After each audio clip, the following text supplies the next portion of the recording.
Tell me, O Muse, of the many heroes from many places who wandered the many ways of the sacked, sacred city of Arden Vol.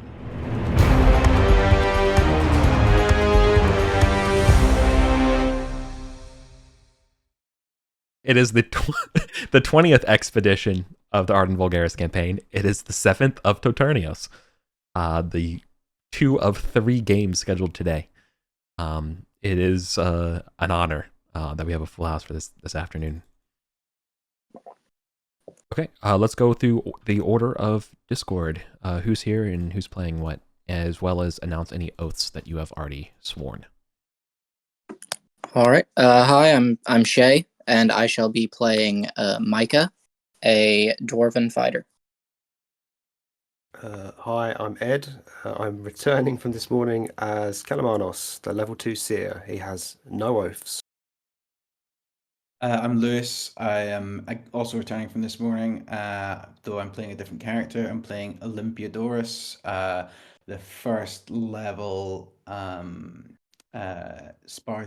Spathari wizard. Yeah, he has 0 Nice. oaths. War mage. Nice. Yeah, I'm Memento Mori. I am coming back as Kaldar, the dwarven priest, who is comfortable deep underground, but uncomfortable not having any money deep underground. So I think he wants to escape. I'm Patrick, and I play my new character, Ulf, the Wiskingen Wolfchild fighter. So sick. And I'm Rory playing Runar, who is also deep down underground at the inn, hoping to get up to the surface. Awesome. So let's start with the folks coming to the surface. We agreed that this is going to be a escape the dungeon roll. Just to expedite things. Micah, Kaldar, and myself? Yes, I think so. Is that right, Shay? You're down there? No, I'm not. Okay. So Okay, just Kaldar and I. All right. All right, yeah. I've got, like I said, I've got 3 flasks of oil and 3 torches. No luck tokens. I think that's it. You have a lantern for those flasks of oil? I do, yes. Yes. So otherwise, I don't think I would count those as light sources for the factor if you didn't have a lantern. Okay. Works for me. So what's this equation? All right. So one of you will be rolling on behest of both of you. You will choose an ability and its modifier to be the default part of the roll. You will then add the number. Charisma? Yeah, sure. Anything, cool. Yep. Then you add the number of torches or light sources the party possesses -1. How many? Okay, so how many torches and everything do we have? Mine's a +6. I have 3 oil flasks, and you have 6 light sources, so that's +9. -1, so it's 8. +8. The number of luck tokens. I have 1. All right. 0 so for me. add 1 to the roll. Then you subtract 1 for each level below the first where the party ends the session. So you're subtracting 4. Okay. Then you're going to subtract 1 for areas that are risky, 2 for unsafe, and 3 for deadly. I agreed beforehand this was a 2 unsafe level roll Okay. here. So Any +1 for using the rat to scope out or witch light or anything like that? nope. Okay. And then you will And we have subtract 1 if you're less than half HP. I am. No, I'm. Oh, well, I've only got 1 HP, so. Less than half You've HP, got so you're enough, good. Yeah. All right. Sick. And we have to pick the same ability, I'm guessing, if we're doing. No, one person is rolling on Shadow. behalf of. Yeah, one person is rolling on behalf okay. of both. Yeah, that's it. You're You ready? both of you You are- ready to put your fate in my hands? Yeah, have you got a +3 mod? I got a On something? +4 on my charisma. Oh, damn, yeah, okay. Definitely Use should be. charisma to get out of this dungeon. I'm just gonna talk my way up to the surface. Yeah, go Alright. for it. My fate is in your hands. Okay. Phew. Oh, nice. Survey says 22. You escape without incident. Awesome. Right. However, you did. I think as part of this is you don't have those torches anymore. Oh, You we spent use them. all of them. You spent them on the roll. Is how I would see Oh, it. yeah, fair. Okay. And it was a really long way back up. I remember Yeah. going through that. I kind of wrote down. It's a It took us minimum of 3 2, torches. I think, for one section. Yeah. Yeah. So Okay. Well, It's a long way to the top. any possibility to buy more oil flasks now that we're up at the surface? Sure, mate. Yeah, you make it to the Broken Ed Inn. Feel free to top up. I'll actually give you a little bit of an extra little thing doing this, by the way, if people will indulge. On your way out of the tower, right, the East Tower, and the trapdoor and stuff, there was a note left above the ransacked chest that says, "I hope our gear and medallions served you well, assholes." yeah, it happened. Then it's give them back and pray we don't cross paths. This was the last bit of it. As you take the note, there is a fist-sized hole in the rock behind the note. Oh, I'll put some iron spikes there to donate. Sure. Yeah, I don't really have much. All right, go ahead and I can put in there. buy your gear and then tell me what we're doing today. Yeah, we're gonna go to the stairs and attempt the Beastman Cave, I believe. Sick. I'm down for that. Grand. Are we taking the river again, or through the plaza to the south gate, or are you going through the north gate? Are we doing Sorry, in chess terms, are we doing the standard Vulgaris opening? Are we doing a variation? I mean, of late, the OPSEC has been to avoid the North Gate, which I'm in favour of continuing because I don't like the halflings knowing what we're up to. But if people want to go by North Gate, we're going to the Beastman Caves anyway. What difference does it make? I don't know. Yeah, it doesn't matter. Are we stopping along the way, looking at any ruins or anything like that, or are we just straight shooting? Straight shooting. Anybody? Yeah, I think we just go for it.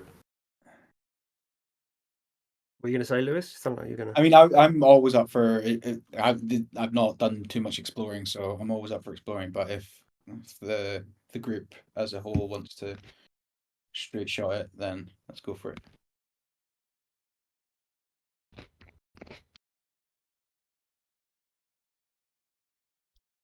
Okay. All right. So it is a clear, crisp day today, and on the way down to the south gate, crossing the river, the dragon, Krasnostrix, is back being hella active, kind of patrolling the southern cliffside, occasionally dipping down into the falls, and getting that little water splash thing on its wing for fun before coming up. Clearly showing around his prowess and domination of the space. I'm a bit worried about this guy. I'm not going to lie. Yeah. We sort of seem to be going straight towards him. Oh. Yeah. Maybe we can parlay with him. Do you want? Yeah. It's going to use charisma. You will see. Yeah. There'll be no doubt you will see him, or he will see you as you make your way to the south gate and to the stairs. Does he just spot us and ignore us, or does he fly down closer, try to threaten us away, or what's his reaction? You don't know.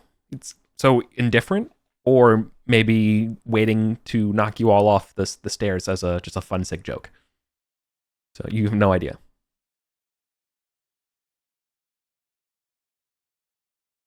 Do you feel lucky? What do you want to do?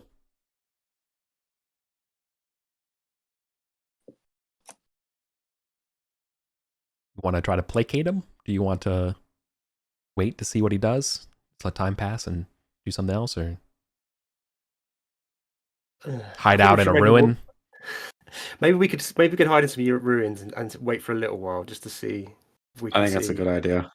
what his behavior is like and Sure. if he's gonna Do do we this see any all day or baboons or lizard men or azure shields or anything like around the edge there? Very nice You getting can't it see to- down. You can't see down that far. And if you would, then you would definitely be exposed to the dragon, Yeah. right? To start going down the stairs.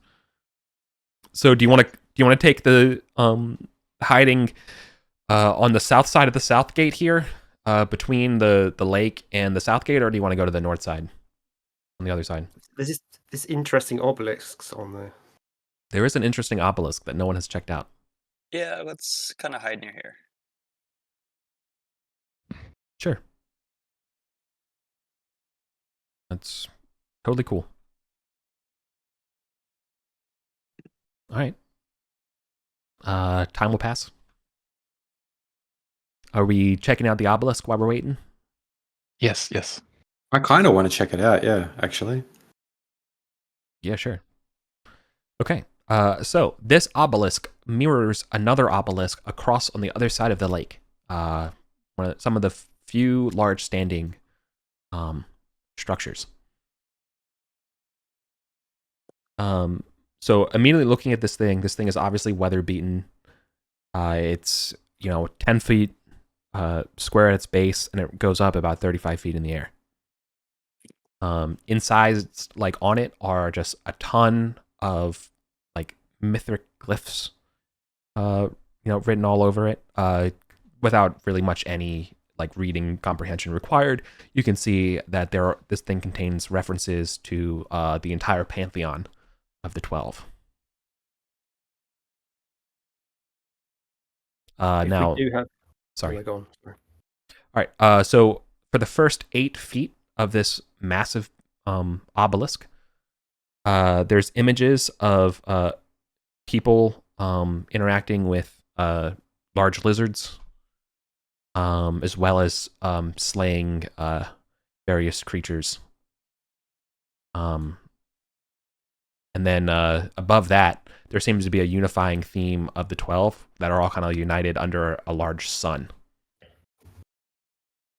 But interestingly enough, in the middle of all these glyphs is writing in Mythic. So I will copy and paste this because you can read this rather than someone saying it to you. So I'll be fair, but there's an inscription. It says, "The beacon shall be revealed to those who bring midday life to the sun, the moon, and the stars."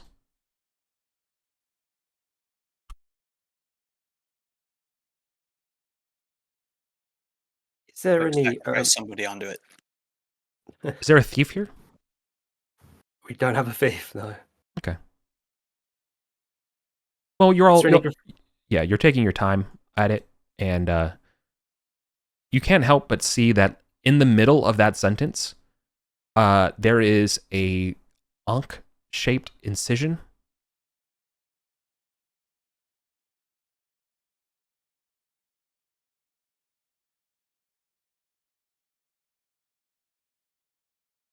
Is there any graffiti on this obelisk, or is it largely untouched? No, there's some graffiti at the base. Have I got time to have a read of the graffiti? Is it in language Kalamanos would understand? Do you know Thorkin? I don't know Forkin, no. Does anyone know Forkin? Ooh. No. No, not this guy. Anybody have a mirror? I do. Can you try reflecting some of the sunlight onto the Ankh? I will try that. Sure. You angle the mirror, illuminating a Ankh-shaped hole in the pyramid, but nothing happens. Or try the sun, the moon, and the stars, because those are also symbols on it, right? No. This just has sun iconography on it. There's no the inscription reads the moon and the stars, but this one just says only has sun iconography. Probably need to do all 3 obelisks. Oh yeah, is there a third one? Because there's kind of 2 here. Unless the temple maybe has a slot as well, something like that. I mean, that would make a triangle. I would make a fairly equidistant triangle, wouldn't it? Hmm. If that map is broadly accurate. We never really looked at the very top of the statue that sits on top of the Temple of Thoth, because it's so high up, I suppose. I mean, it could also be to the west, because there's one in the east. There's one kind of like midday sun sort of south, and then there could be one in the west that we just haven't seen yet. We haven't found yet. Yeah. True. Or it could be in the Citadel maybe, or the Ruined Palace, or. I also think that a pretty even triangle would be made with the statue of Arden that we found a few pieces for. Oh yeah, that's at that bridge, right, to the Ruined Palace. Yeah. Yeah. That might even be more accurate than the temple. It's kind of a bit weird that one of them would be in the temple when there's these freestanding obelisks for the other ones. There could also be, I mean, most of the city is destroyed. There could be an obelisk that is destroyed somewhere that we haven't found. Yeah. I will say that this map is not complete. There are sites here. There are ruins here that are not completely explored. I would tell you at some point saying like you kind of mined this place out of adventure, you know? That's never happened. Sorry, was there any did I manage? Oh no, it was in Forkin, wasn't it? The graffiti. Yeah, sorry. Yeah. Nobody knows Thorkin. Despite the fact that it is the local language. Yeah, we just Typical adventurers. Typical adventurers. Colonialism. Colonialist adventurers. Yikes. What's old Crash Tourist next up to? Has he gone for his midday nap yet? Yeah. Well, time's gone. Scoop up some of the crocodiles for lunch. No, he's not actually on a hunt. He's just kind of make himself present. He's strutting. He can definitely be seen where he's flying from Gosterwick. But he's still there. Yeah, he's no longer flying close, but he's still kind of like doing a patrol, close air guard kind of around. Do we want to brave the stairs then? I think if we're going to do it, we should do it. Yeah, let's go down the stairs. Yeah. It might not be as much of a challenge now. I think when he was directly over it, if we went there, that would be like he'd have to put us in our place. Oops. But maybe if he's kind of departed now, it's a little bit more polite for us to go there. I mean, do we have any idea of his motivations or ambitions? Right? Does he drop down on adventuring parties and kill them willy nilly, or he does close flybys sometimes, but we've never conversed with him, so I don't know. I've got a theory that the movements of the Azure shield on the stairs. Oh yeah, sorry. Actually, this reminds me. Might be like Calamanus went to that forum, didn't he? And they talked about how they're trying to. The Knights of Azure Shield are trying to treat with him because I think they've been fighting. He's been attacking their patrols, I think, something like that, and they're trying to find a way to placate him. So it's probably related to that actually. And the Knights of Azure Shield have been patrolling the long stairs as well. Yeah. Okay, so he has been known to make attacks then. Okay, well, we'll proceed with caution. Be aware of quick action if it's a TPK. Have you ever, as far as I know, also, the South Gates also got towers that you haven't explored. The west tower is mostly rotted here, but the east tower is pretty intact. I mean, I'm down for it if other people are, but Yeah, if we think that's a safer option than pissing off a dragon. just passing time, doing some exploring. Let's do it. But before we move on from the obelisk, can I just try one thing? Can I just bleed a little bit into this Ankh-shaped incision? Like, just cut me a little bit, because it says, bring me the life. Maybe the life is like lifeblood. Could be. To see if there's like any sort of reaction at all from this mechanism. No reaction. It's a very hardcore way for the wolf child to introduce himself to the group as well. Apropos. All right. Unfortunately, no reaction.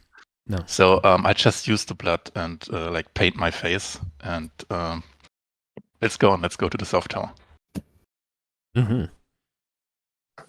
Okay. So yeah, the west tower, as described, is mostly rotted, leaving a shell of stone, largely just kind of rubble. But the east tower's still standing. It doesn't take long for you to investigate the tower and see that there is a whole lot of webbing inside of it.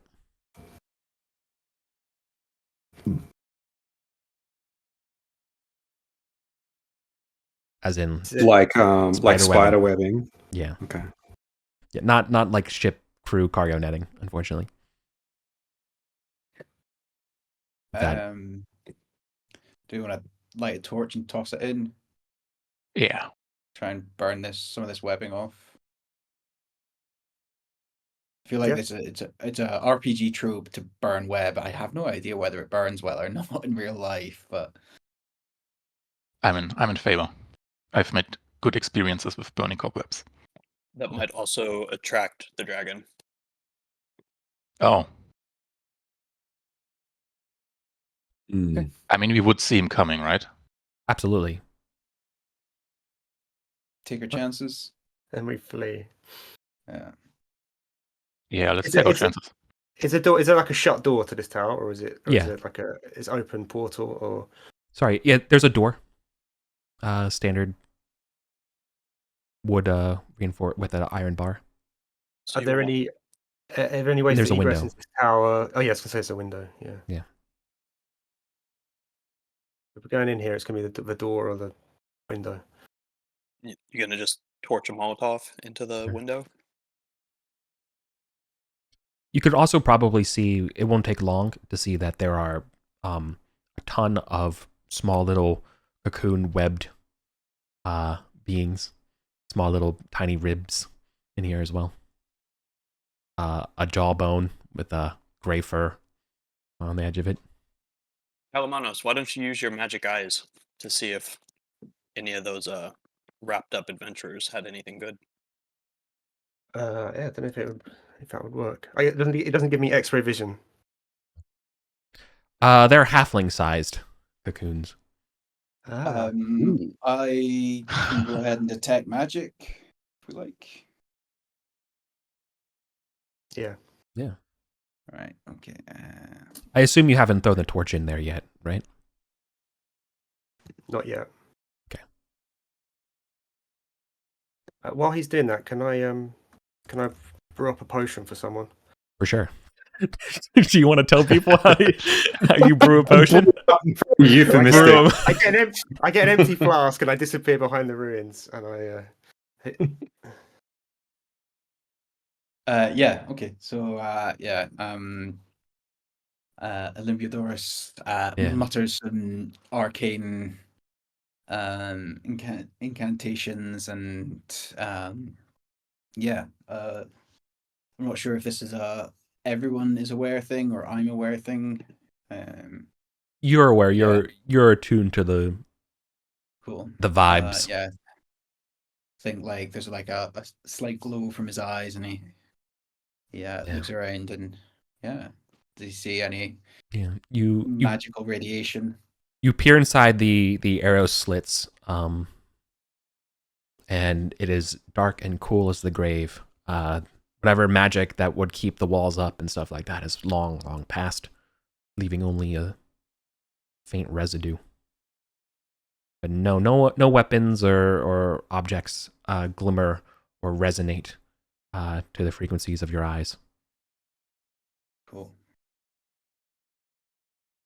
I return from behind the ruins with a bottle of yellow liquid, and I pass it to anyone who wants it. And a refreshed look on your face. Yeah, very relieved. Stop dancing around quite so much. Yeah, I already have one from earlier on today, so someone else can take one. I already have, like, I'm kind of a healer in a way. Like, I have cure wounds, so maybe it doesn't make sense to double up the ability to stabilize people on me. So maybe someone else should take it. Okay, I'll give it to Bruno then. Bruno, you can have it. I think we're gonna have to kick this door down, right, or go somewhere else. Yeah. Well, there's also no magic items in here. There's, but they could be. There's there's chittering from the inside as well. I think we kick down the door. We throw in an oil flask. Hopefully, drive anything either away or out, and then we try and kill it outside. If a dragon takes notice, we could just throw it in through the open window. That's true. But do we want to drive these things out of the door? Yeah, I would You burn them from the bottom up.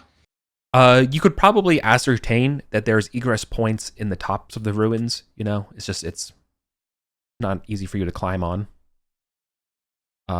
As a bipedal creature with weight distributions, but this is a stone? Is there a lot of wood in this structure? Can we see? Yeah.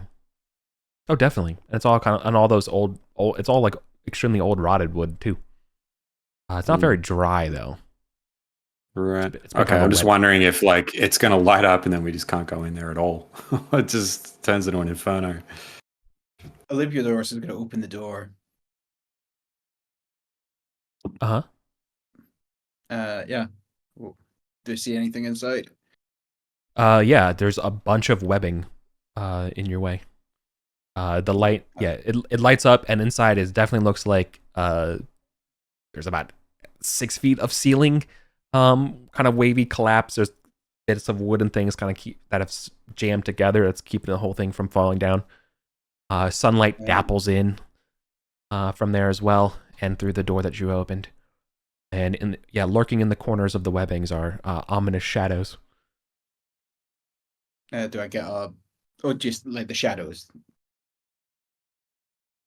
Like there's no, I don't see the shadow of a thing. It's just shadows in the corners. Shadowy silhouettes. Yeah. Right. Okay. Do I get a count on them? Yeah. There's at least 4. At least 4. Cool. I'm gonna go ahead and cast sleep. Send it. Send it, brother. Yeah. Okay. I like your style. Yeah. Yeah, this is how we do it. Sleep, clearing out this dungeon. Yes. Okay. 13. Yeah. So yeah, I mean, I'll proceed into the doorway as far as I can without getting tangled in webbing, look around and cast sleep. Okay. You cast sleep, and you watch as the golden flecks and sleep dust goes over the room and washes over the webs, and it turns all the webs glittery. It illuminates for just a second. 4 large spiders that get covered in this stuff, but they start cleaning themselves and scurrying up and away from you rather than falling asleep. Okay. Cool. They are more badass than me. Yeah. They begin to egress from the top out of here because you're messing with them. Back the fuck up. And the other thing I would point out, opening the light, I probably should have described as well down here, is there is like a baboon's paw. There's just a bunch of bones around here, all desiccated remains of apes. Okay, so if these things have fled for the moment, you see from the top, everyone outside, you watch as like 4 huge like lab-sized spiders just crawl down and crawl past the south gate towards the what's called baboon country. They're just leaving that. They're leaving out of here, going to finding a new spot. Yeah, they're like, I ain't got time for this. Cool. Very Well, let's cool. clear these webs out and see if there's anything of value in here. Then. Yeah. Sure. Time will pass. Clearing them out. You can just burn, unless you want to burn them away. Hey, could we burn them? Should we burn them away? Yeah, I mean, if webs burn, I guess they flash burn. They're not like Yeah, they flash burn and shrivel an away. inferno. Mm. Yeah, they're not going to like set everything on fire. So yeah, that seems a reasonable thing to do. Yeah. You hold your torches out and yeah, it goes away. It doesn't smell great, but it goes away. And it does, but through your careful actions here, a preserved sack on the ground is tucked under some rubble out here. And you can feel it. It has the jingle jangle of heavy coin. Oh yes. It's my I'm a favorite big jingle. fan. It's been a fortnight. You guys are so hungry. You guys are so hungry. Oh my god. That's it. Session over. Let's get back to the inn. just like Dickensian orphans. It's like, please. Oh my god, sustenance. Apart from this sack, is there anything else in this room though? Are there any trapdoors, any rubble we can move around? No, unfortunately, there is no trapdoor or anything like that in this tower. I'd like to investigate like the saran wrapped corpses, see if we can get access to those, cut them down, see if they had any valuables on their bodies when they got. There are all baboons. Okay. Ooh. Now that we have acquired some treasure, Micah would like to swear an oath. Okay. Kalamanos will listen to your oath if you like.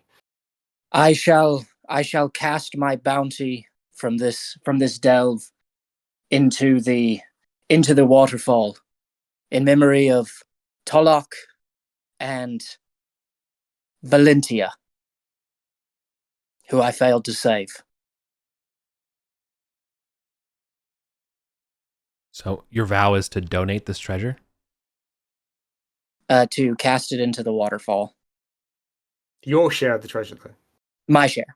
What do you say, guys? Do you think that's fair for an oath? After the risk is over? I don't know. I'll be honest. I think we'd have to see what it is. Do you know what I mean? Like, because it could be like 10 gold pieces. No, I meant my share from this entire session. Okay. Oh, okay. Like whatever we get in this entire session, I will. But then if you get nothing, does that mean you failed the oath? Well, I think this is why he's already he would proved only that there fail. would ostensibly will be treasure, right? Is the idea, which is why you're starting it, so you couldn't auto fail. Is that the logic? I Yeah, think that if I he think it he is. turns tail and runs now, like goes, oh, okay, technically I could just end the delve now. That would be a fail, right? He has to actually give it a go. And I also think it means that if we find no additional loot, then it's the gods' fault. True. That this is all they wanted. All right, yeah, I'm with the premise that it's for the rest of the session. I think that sounds fine. What do the rest of you say? Yeah. For a starter oath, starter boast, that sounds pretty good. Yep. Go ahead and roll, buddy. For a starter oath for a dwarf who ran away from the only combat he's been in. Yeah.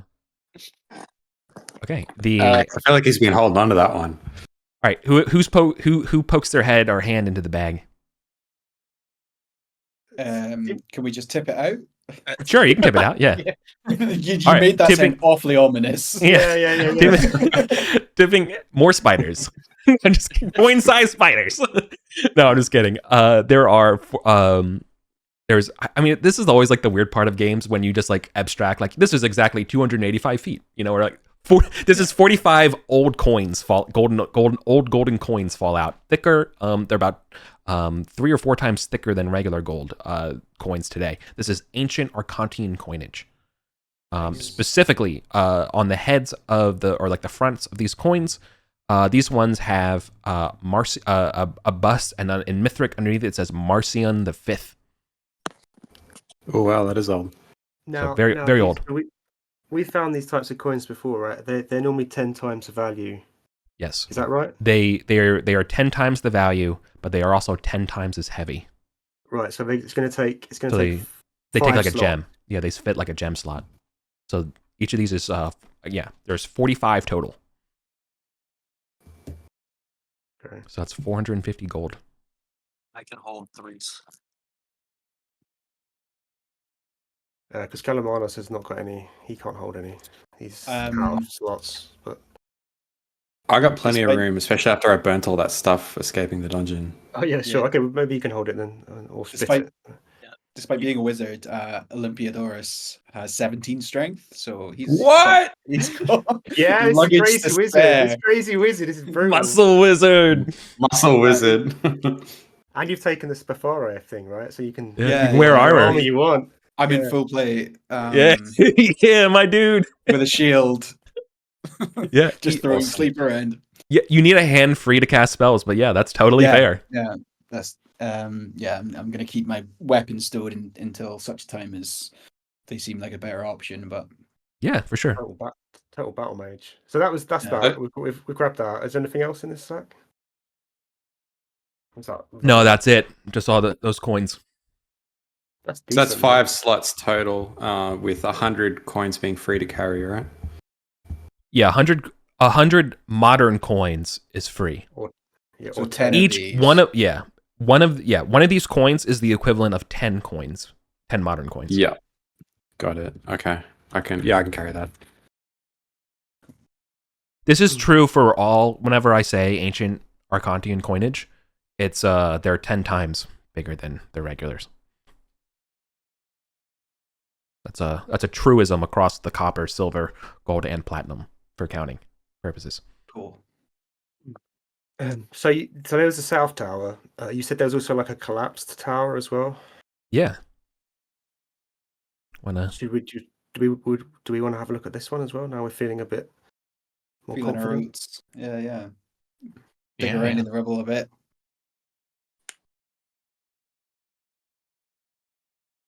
Sure. So yeah, immediate appraisal. Is there any obvious things that we notice? This is the more damaged tower of the two that you're at. It looks like most of it's been collapsed. Do you want to poke around? Probably need tools to clear the rubble. Yeah. I mean, I could try my chance spell to see if I can see any hidden egresses. I also have a pickaxe.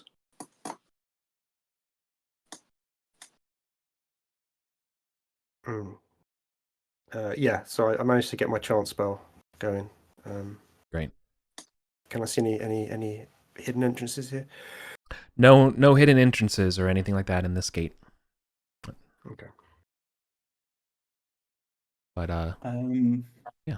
What's old Krastanistrix doing? Still circling? Still circling. He's higher up in altitude now, rather than his low orbit around the stairs. He's taken up towards the sky, just kind of gliding on. Yeah, just gliding on the thermals. Cool. Yeah. Got Do we want to? Fleetwood Mac them playing in stairs? his ears.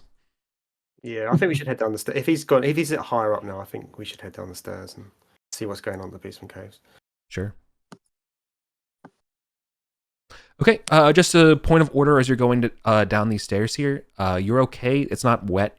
Or tricky. The upper steps, but the very lower steps past the secret entrance basement part is slippery and stuff like that. As a reminder. But you're also kind of near this fast moving waterfall, which does make communication difficult. So keep that in mind. You basically have to be next to somebody shouting to hear them. It's the sound of like a train. Near you. There's a massive, very high voluminous waterfall falling 1,500 feet. But we can get to the basement cave without going along that treacherous path, right, from the direction we're coming. Correct. But you're not alone on the stairs. Yeah, what's the marching order? What is the marching order? I would be very happy to be in the middle. Yeah, I can be second. Someone always says they're very happy to be in the middle. Ulf will be happy to be the alpha and go first. It won't There you save you, go. Memento. It won't save you. Do we want to pause it? I'd offer to be second.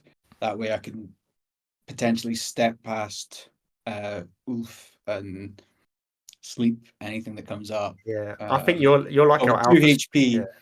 With 2 HP, I also don't want to be first. Yeah, you're kind of our alpha strike, right? Like if and counter ender. So yeah, it makes sense. Lewis, what was your character's name again? Olympiodorus. Yeah. Okay. So Micah and Patrick first, Runar Olympia second, Kalamanos. He'll skulk at the back. It's fine. And last one. What? No, we're just 5. Are we 5? Oh, Kaldar, I wanted to be The in middle. the middle, ideally. Don't forget me. Very, very important. Please don't. Please don't put me in the back. Yeah. We've got to get at least one of Memento's characters for a session today. That we have to. There is a troop. There is a troop of 4 lanky baboons that are. I mean, if you're descending the stairs, I'll just kind of draw it for you. Like if you're coming down this way, they're hanging out like right here. There's 4 of them. There's sort of like a rocky outcropping. You know, some branches kind of sticking out. They're hanging up out there, and one of them is holding a stick. Mm. Did not mean to move that. One of them is holding a stick, like a baton. Is there anything special about Like it? not Or a is it just yeah, it's not a natural like twig or anything like that. It looks like a rod or a weapon or something. or a wand, That maybe? could be bad. It could be bad, yeah. Or a wand of gust of wind. Get off the stairs. What sort of range are they to us? Are they far? Far, yeah, they'd be far. They're watching you. They're not super keen. You know what I mean? They're not like attack on sight or anything like that. If anything, they're kind of like curious. They're like, they're not barking or anything. If we look around, is there any kind of signs of like maybe like a I don't know how this cliff is, but like a goat path type thing up to where they are, or is it just, you know, sheer cliff face with potential handholds for good climbers? The latter, not the former. The baboons, they can freehand this stuff, no problem. Yeah, that's within their wheelhouse. I'm wondering if they're kind of a bit chill. Like, do we have any food on us? Maybe we could draw them down with. I wonder if we can get this wand off them. I have some poison. Nice. I have some rations. I have rations mix as well. The If rations. you want to, we could take my poison. potion of poison, mix it with the rations, and see if we can get them to. Yeah.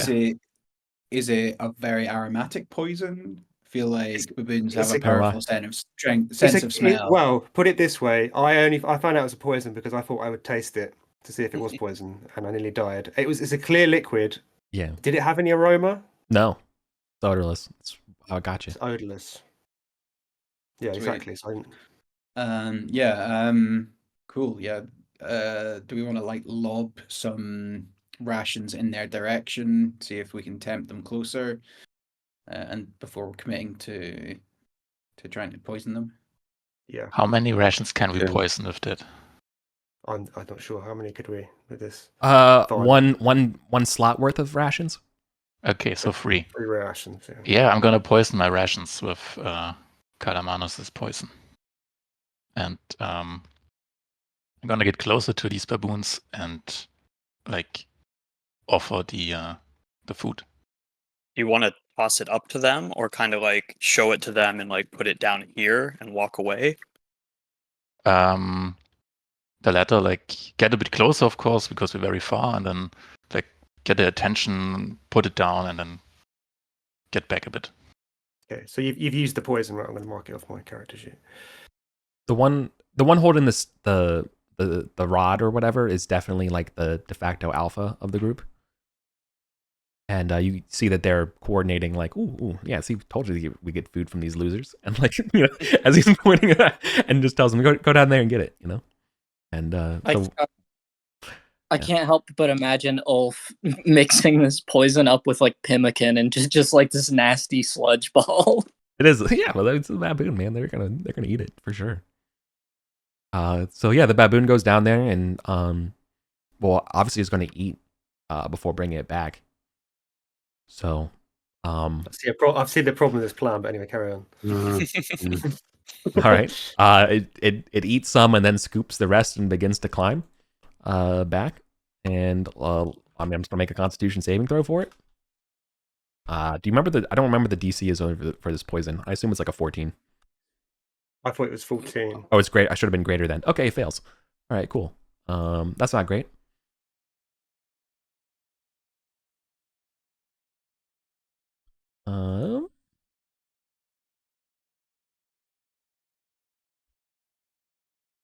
Okay, it doesn't kill it, but it gives it bad indigestion. So it begins to just dookie on the wall as it's going up, holding it, and it's like, and then starts to eat more of it, and give it to the other lads. But now they're like, he's sick. Out of all of the weird dance trends that have been popular the past few years, I got to say Dookie on the Wall was one of the worst. Yeah, it's not good. Yeah, all right. Back flossing. I mean, I'm just gonna roll for the other three. The first one will be the alpha. the leader. Yeah. Oh, the leader makes it, but the two other fail. So, 1d8 for the first lad, 1d8 for the second lad. Okay, they're all not dead. So they're all like absolutely miserable and hate it. The leader is just very confused and just will begin to eat their share, and they're just gonna leave you alone because they're sick. They disappear. Like there must be some kind of egress point in the cliffs or something they have. But yeah, that doesn't sound good. You hear their tummies over their roars. Their barks. Shall we descend? How far up are they? How far up are they? It's about 30 feet or so above you. Do we have a grappling hook? I don't know if we're gonna risk it, but maybe. Don't have a thief. Thieves are normally good at this sort of thing. That's a problem. Sorry, it's risk. I misspoke. It's approximately 75 feet. Sorry, looking at the distance. Yeah. Well, maybe we should count ourselves lucky and keep moving. Yeah, that was a partial success, I think. Yeah. How far is it from the top of the cliff? If we wanted, not for now, but for future reference, if we wanted to rappel down. 200 and change. Okay, big distances then. You could feather fall down, maybe. Yeah, just hope you grab it. Otherwise, you're Mary Poppins. Yeah, otherwise you're Mary Poppins into the drink. Or spider climb up, right? Yeah, you could definitely spider climb. We do have a wizard, didn't we? We did have a wizard who's got spider climb. Elian's got it, and I still haven't brought him on an expedition. Okay. Every single time I come out, I'm like, I should have brought Elian. I mean, everyone else is dead. Next time. Yeah, all the other ones are dead. I have never felt more evil in D&D than poisoning 4 baboons for no reason. Oh, it's okay. This tribe will remember this. Oh, this troop will. They're never going to take food from us again. That's for sure. I wanted that object. That's the thing. Yeah, it's a bummer. I mean, it didn't kill them. Maybe they just aren't used to our cuisine. It was too spicy. Yeah, that's what we tell them. Give us the spicy pemmican. Yeah, now they're addicted to it. Actually, it's a good question. These baboons, did they have any? I mean, are they the same sort of genus, or do they look similar to the baboons we saw down the well when we were down there, or are they completely different? Is there any identifying marks or? The leader has a white head. The rest of them are all your standard gray baboons. You wouldn't really be able to distinguish between. Okay, Yeah. fine. Right head clearly carries some sort of mace of power, or staff of authority. Yeah. All right. Anyways, are we heading down to the? Detected magic on that before we did that, but never mind. Bugger. But it's only near anyway, so I wouldn't have been able to reach it. Yeah, it wouldn't have been. It's definitely magical. It has to be. I can feel it in my giblets. Cool. Let's go destroy some beastmen. Yeah. Speaking of giblets, you head down to the Beastmen entrance. There is no sign of any Azure Knight patrol as you're heading down the stairs. There is no writ posted up there anymore. Originally there was a sort of like a piece of paper of parchment hammered into the wall of this cave, saying there was a warning, and that kind of stuff. That's not there anymore.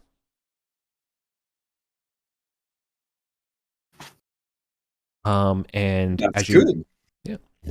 And as you get to the entrance here, this is 350 feet from the surface, give or take, where this entrance is.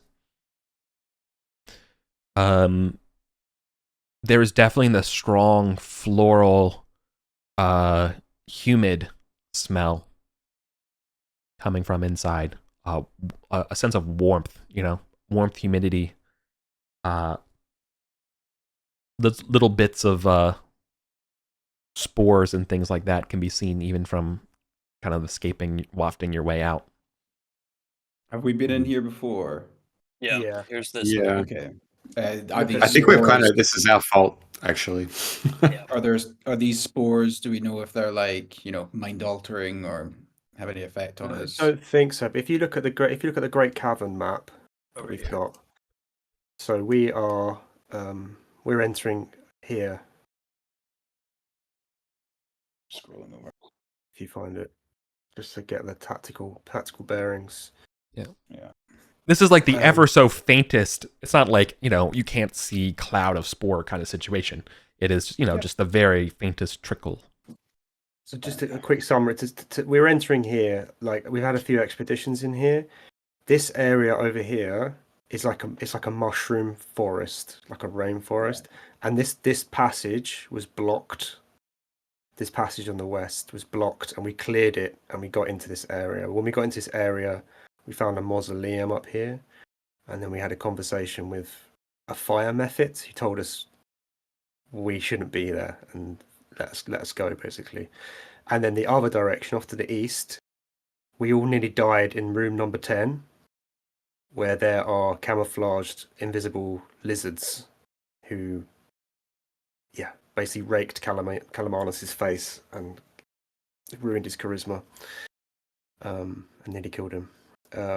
So that's the two ends of this. Now in the forest, we observed some interesting stuff. There's various cave mouths, but to the west there is a ladder and some beastmen. So I think the idea is that we were going to try and head there. But I don't know what to make of the spores and stuff. Maybe that rainforest has started encroaching out into these caves. Oh, and then the other thing is these black doors over here in room 8. Yeah. We should check these doors because I've got a key that might potentially could fit it. You have the hematite key. I do. Yeah. Yeah. Okay. Cool. Do we want to make that our first port of call? Yeah, I think check the black door and then either go over here to the ladder or maybe clear this rubble. Calamanos has got no desire to go near these lizards again. He nearly died last time, and you can see the ruin of his face as evidence of the danger of those things. But I think we should check out these doors and then maybe. Yeah. Do we know if the spores are harmful? I mean, I don't know. I mean, if you weren't harmed last time and you didn't cover your face, they're probably harmless. Yeah. So. Yeah. That's what we felt. In the mushroom forest, I think there were like spores or mushrooms. We didn't have any particular ill effects while we were there, but And it was like thick in there as well. A month to transform us into a mushroom. Yeah, unless it's a countdown that Eric is running. I don't know. Oh my god. So, Ulf will cover his face with like a piece of cloth from his clothing. Seems a wise precaution. I'll also do the same. Sure. Yeah, I'll mask up. Micah will take his greased up mustache and smear it down over his mouth. There is it's quiet as the grave down here. Besides that, what's the light situation? Because it's going to be dark in here. Quick question, Ed, about those lizards. Did you try your chant spell? Were you able to see them with that? No, because the first awareness we had of them was Calamanos going, "Ooh, lots of bones to search under." Wandered into the room and then got his face clawed off. So I think Elion had like a spider sense moment because I got like a crit on the perception check. He basically managed to drag it was too late. Back out. Yeah, he basically managed to drag it back out. Does your chant reveal things to everyone or just you? Just to me. Okay. I wasn't sure if we were able to tell if it was some sort of supernatural invisibility or just camouflage. My chant would be able to see those things if I could get it going, but those things are like they were rolling. I mean, those get a bit better, but they were rolling big numbers and they had a number of attacks. So right. Yeah. Also, furthermore, one of the downsides of the chant is that you're obviously chanting. Yeah, it makes noise. Yeah, you're not doing the tier 1 operator hand motion movements that you normally are doing. You're loud. Yeah. Okay.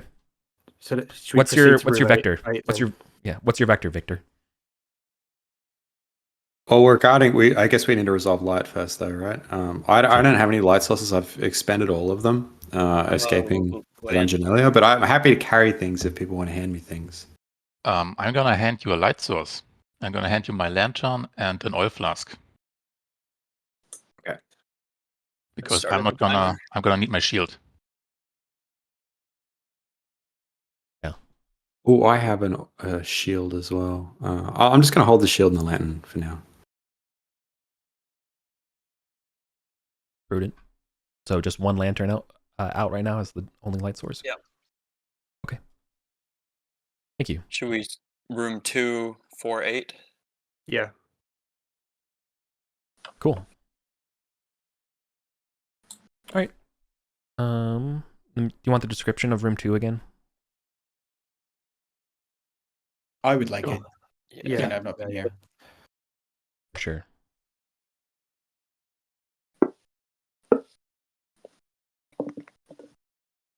Sorry, just combing through 9 PDFs. All right. Yeah. So, this cave had it looks like a natural kind of open pocket cave, right? Sort of just one of those natural expanses. Inside here, though, are just the carcasses, half eaten, of now kind of covered with spores of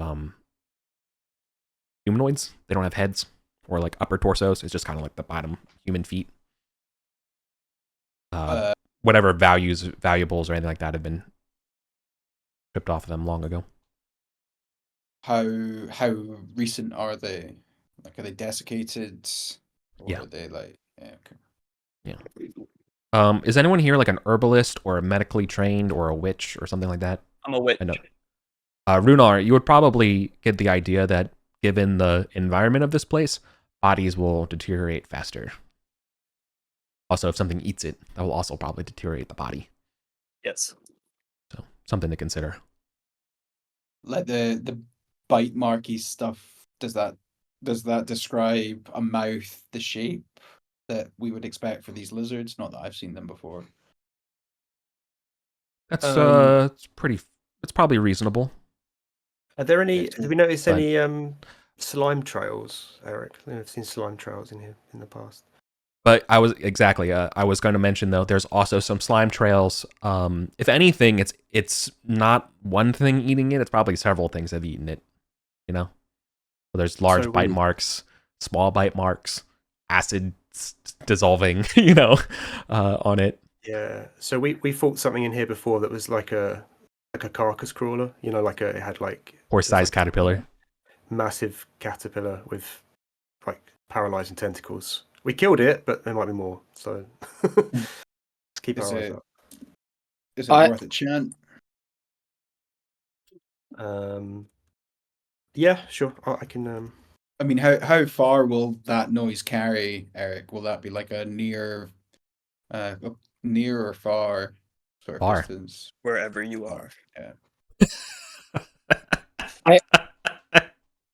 Oh, Celine. Okay. Anyways, keep going. I'd rather not risk losing the spell because I kind of want to hold it, especially as I don't have any luck tokens. So if it's just yeah. So damn it, Runar, you get a luck token if you don't have one. Oh, I get one. That was a good. That was a good quip. I'm sorry. I will reward that. That was a good. Nice. I also just remembered that you like mentioned this offhandedly the first time we were in these caves, and none of us asked about it. You said that there were child-sized footprints somewhere in this area the first time we were here, and I completely forgot about it until now. Aren't those just halflings?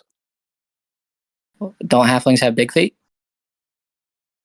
Yeah, are they hobbits or are they? I think the earth has been disturbed so much at this point that if there were any kind of those footsteps there or footprints, they're long gone. What could they have been? Who knows? Cool. Well, I'm personally going to be scanning the roofs and walls for any movement or unnatural undulation. Totally. Okay, we making up to the boulder. Mm-hmm. Yeah.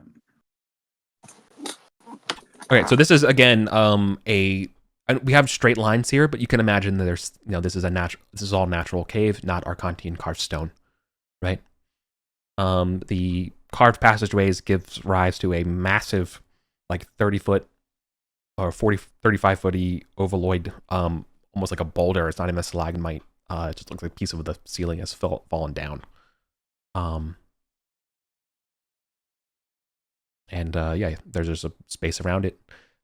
You can see a little bit behind it. There's sort of an ambient purpley glow that's happening. And when you get around the boulder, you can see this door. As you get around the boulder, this natural cave gives rise to half-worked or like half-finished Arcantian stone. And you can see there are these pillars flanking these massive magical black doors.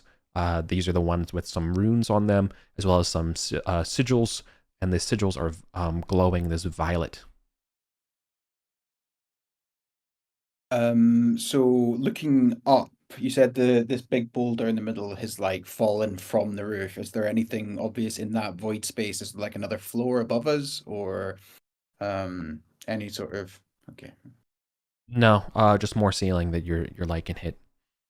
If anything, there's probably some mushrooms growing all the way up there in the pockets.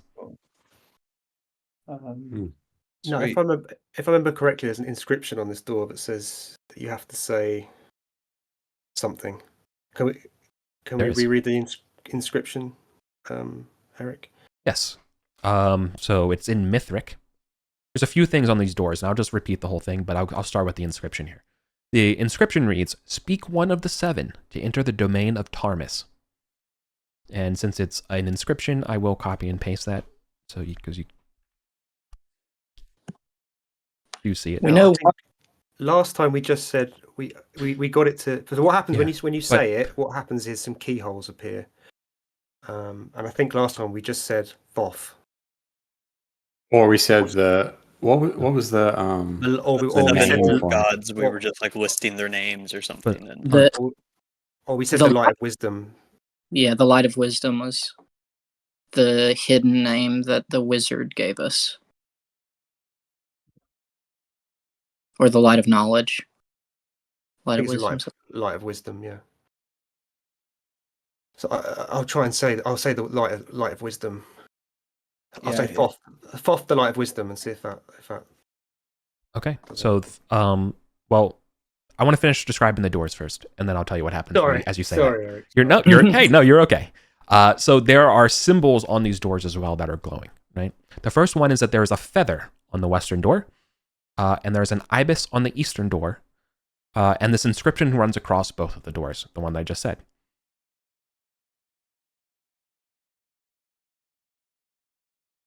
Okay, and now explicitly, what do you say to open the door? I'm going to say Thoth, the light of wisdom. Okay, nothing happens. I'm so looking through my notes. What did we say? Because last time we were having a conversation in front of a door and it just changed, right? It's not. I don't think it's the light of wisdom. It's something like that, but not exactly that. I think Control it is F, the light. Control F, Control F. Yeah. Yeah. The light of comprehension. Boom. Oh, That's it. That's it. 2 keyholes appear on each door. Yes. Nice. Sorry, I'm definitely a stickler GM for running this game in particular. That's cool, because then I felt like it was worth writing everything down. Yeah. Exactly. Okay, I will produce the key, and there's 2 keyholes, is there? There's one on each door. Oh, right. Okay. Right. Be interested to see if the key at least matches or looks like it might fit, because then we know what to look for. What key do you have for my own notes? Because there's several keys floating around. I have a black hematite or hematite key. Yeah. So it looks That'll sort of like do it. onyx, but yeah. Yeah, that'll do it. Okay. You click it, and the key goes into the hole. Click, switch, and are you ready to open it? I would like to step back, remembering that there was a mural on the temple of people being evaporated by lasers in front of a large black door. Yeah. Oh, I'm going to be the guy wearing orange that's going to get... That'll be right. Calamanos is like ducking for cover. He's like ducked behind one of those columns, definitely. Yeah. Likewise. He did his part. He said the light of comprehension. Yeah. Yeah, well, I'm in it now, so I might as well see it through. I'm going to attempt to open the door. Okay. Did you slot it into the eastern door or western door? Just for my own notes. The western. Okay. So this right door opens, and it doesn't even creak open, like it's brand new. It just you see the weight of it as it opens away from you inside, and it's revealing. Well, first off, you're hit with a giant blast of hot air, of humidity and spores. You have a lantern though, so it won't go out. The second thing that happens as a wash of spores comes over you is that you can see ahead of you that there is a 40-foot by 40-foot wide open plaza or a parvis, about 10 feet interspaced, every 10 feet or so. On each side of this 40 by 40 foot, there are columns going up to the ceiling. I'm just wondering if we're actually opening this door onto this same thing we've already mapped here, and we've just got it in the wrong spot because it's got columns, right? Yep. At the end of that 40-foot parvis, there is a set of circular stairs, kind of like U-shaped, going up to an upper level, almost like, and there's a giant throne seat on top of it. That helps. Sounds familiar. It sounds similar to this. Because we saw that forum thing. See the mausoleum to the west, number 10. We could kind of look into that area from where we were. Yeah, and there's stairs go down here, and there's 2 of them, which would kind of make a U shape. Also, I did slightly misspeak about the stair. About the columns. They do not reach the ceiling. They just go up 30 feet and then terminate. Okay. Yeah. I've got a feeling that this They're Corinthian style. Corinthian. So does 9 need to be moved here? I think so. Yeah, I think so. I think 9 is above this. Yeah. I think 9 connects to the room we're looking at. Oh, possibly. If that makes that's sense. possible as well. Yeah, maybe that's possible. Yeah, like the stairs go up to 9. There are 10 feet from the edge of this parvis. So there's, your doors are in the middle of this parvis, right? So there's 40 by 40 kind of open area, right? Then it extends another 30 feet beyond that, north of that, which has a raised steps, some more columns, and a giant seated throne. 10 feet off of that are staircases descending on either side of this parvis. As your light reaches the other sides, looking over, there's nothing but this hazy yellow spores that are kind of rising up to the level of this parvis. And in fact, maybe even higher.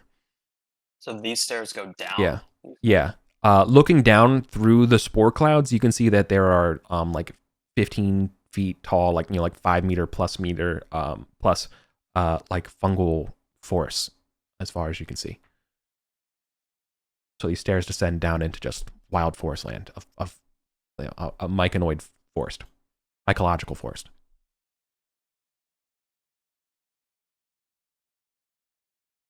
The stairs are not spiral staircases; they are flat, straight out. They just go straight down. Can we see that plateau to the west at all, or is it? Lantern 10, 20, 30, 40. Yeah, yes, you can. It is 20 feet away from the parvis, off your western side.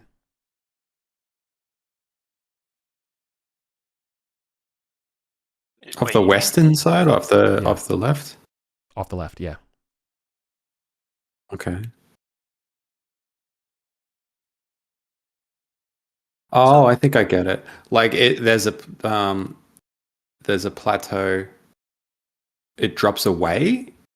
This is the plateau over here. 10 From our is level? Plateau. 10 is Right, 10 here okay. is a plateau, but you can look down from. It's about 50 feet up or something, I think. 60 feet up. So the only question in my mind is this room 9. Is that the whole area that we're entering into, or is it an adjoining area? Because it kind of looks like it's the same area. Or maybe they overlap like this. Yeah, I think it's something like that. Right. I'm drawing over here to the side what you should see, because I want to speed this up a little bit. Yeah. I love watching the little mouse come over. Sorry, that was really, some columns. And then there's like these columns here. This is kind of what you're seeing. And then there's a kind of a cliff face, and you can kind of see a mausoleum structure. That's got to be 10. That's this. And that comes down, and this drops off about 20 feet. Does that make sense? So then let's delete this lower one. Move that down. I'll leave this open. This is not, the mausoleum's not that big. It's not, maybe not to scale, but in general, this is kind of the gist of what I was describing. This seat's also not 20 feet big, but it's kind of a big chair. Okay, I think we've got it. I think that's it, isn't it? Right. And when you say giant throne, does this look like a large throne for a human-sized being, or does this look like a throne for a literal giant? Oh, no, it's an imposing throne. It's not made for a giant. Okay. It's definitely human size.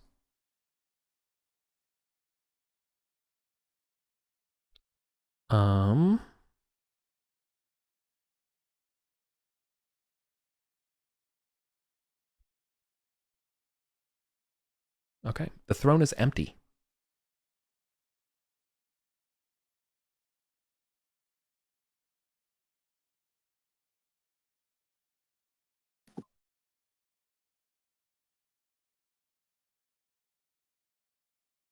Do we want to proceed into this room? So you said the forests are down the stairs to either side. Correct. Like they don't rise up as tall as this. Like you're 20 feet in the air, right? This is like a raised courtyard kind of thing.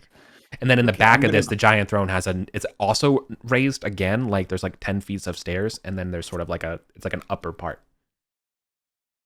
Yeah, like a balustrade or Can we hear any?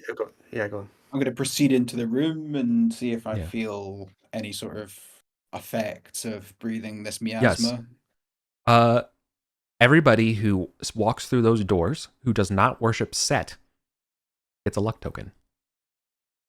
They didn't already have one. Oh, great. Excellent. I needed one badly. Okay. Okay, now I'm feeling good. Never even heard of Set. Yeah. This happens as you cross the This happens as you cross the threshold of these black doors. What does this feel like? It feels like God's looking out for you. You've been blessed up. If there was a slight violet, if you had magic sight, there'd be like a slight magical violet tinge over you as clearly the doors and the enchantments of the thresholds blessed you. Speaking of magical sight, I think I'm gonna. A priest would know. This is a blessing. Like you know that this is how a blessing's become. We have received a boon from above.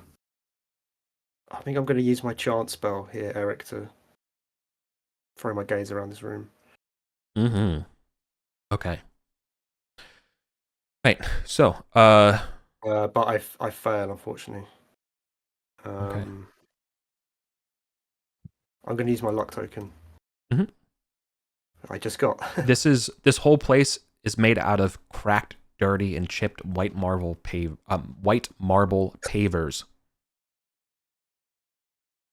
I rolled a natural 20 that time. Oh, nice. A blessing. 28. Okay. So if there's anything to see here. There certainly is.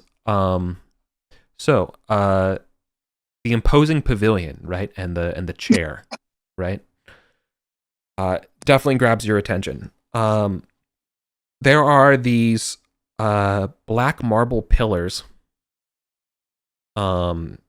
that are to the left and right of this chair, and they are certainly glowing with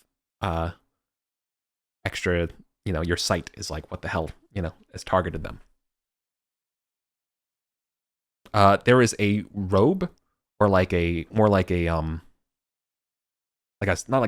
sash, or like a blanket or something like that somebody might fashionably wear.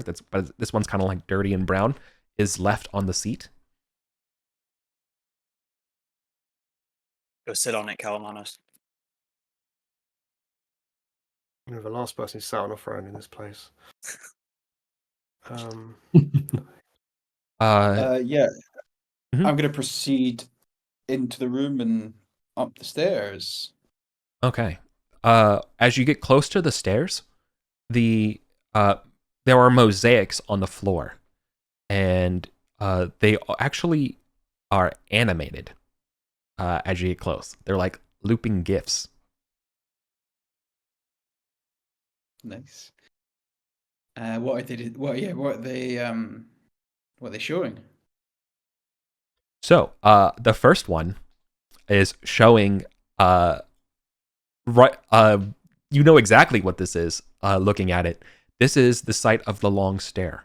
This is the entrance that you just took. So you can see outside from here. Like you said it was looping though. Is there is there an activity happening? Are people processing up it, or?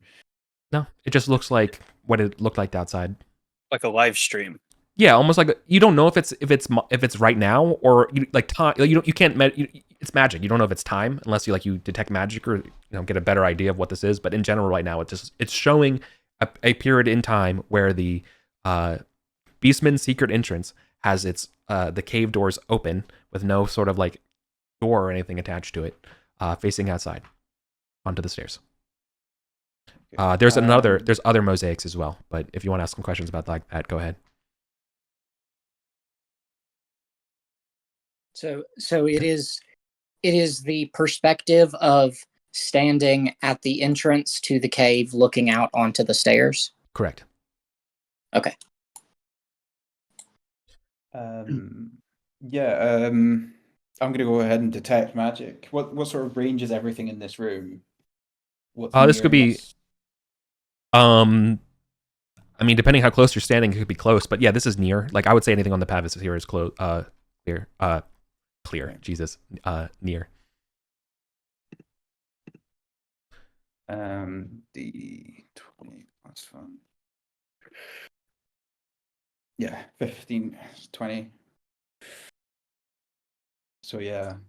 Oh yeah, these are I definitely imagine- magical. They're also showing that these are divination auras, and that this is 100% a live feed, not like an artist rendition looping or anything like that. This is like is active right now.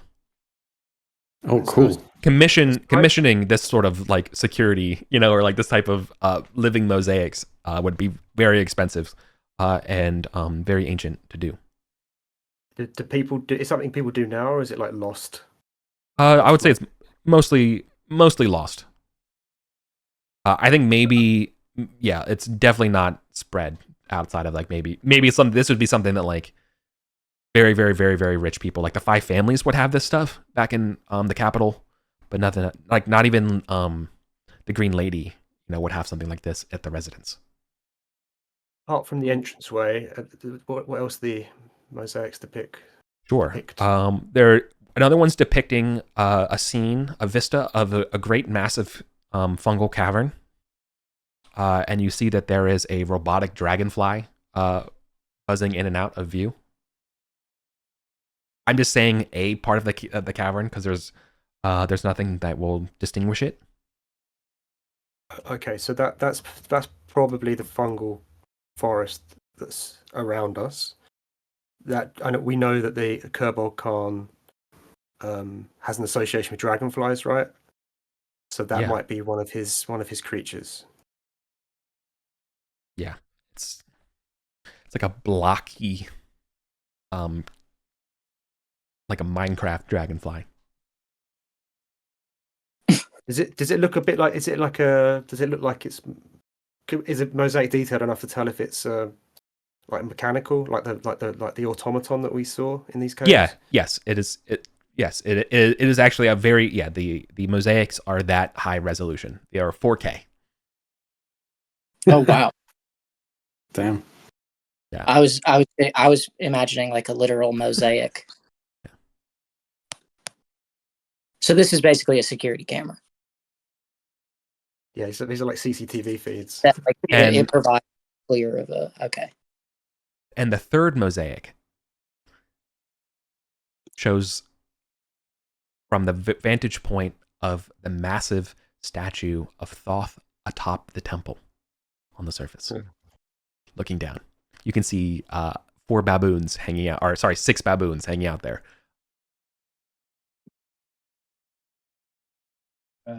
Cool. I'm gonna go up and inspect the throne. Definitely. Yeah, so what else is pinging its magic in my vision? Yeah, and am I seeing anything more that's hidden here as well? No, it was these mosaics, and you can see that the these 2 columns flanking the giant throne are like help operate the living murals. Okay, so the throne itself is not. No, it's detecting all magical. No. But there was this robe. There's this robe on it, right? This dirty brown robe. Yeah, like a towel or like something like that. Someone would leave. Non-magical again. Mm-hmm. Cool. Right. Well, I guess I'll. So I did you already gave me the quality of magic, because it says in the thing, like, if you hold concentration for 2 rounds, you get more. But I think you already gave me as much as I'm gonna get, right? Yeah. Cool. Okay, I'll drop that. Yeah, I'll go have a look at this throne and see if there's anything interesting about it? Any inscriptions?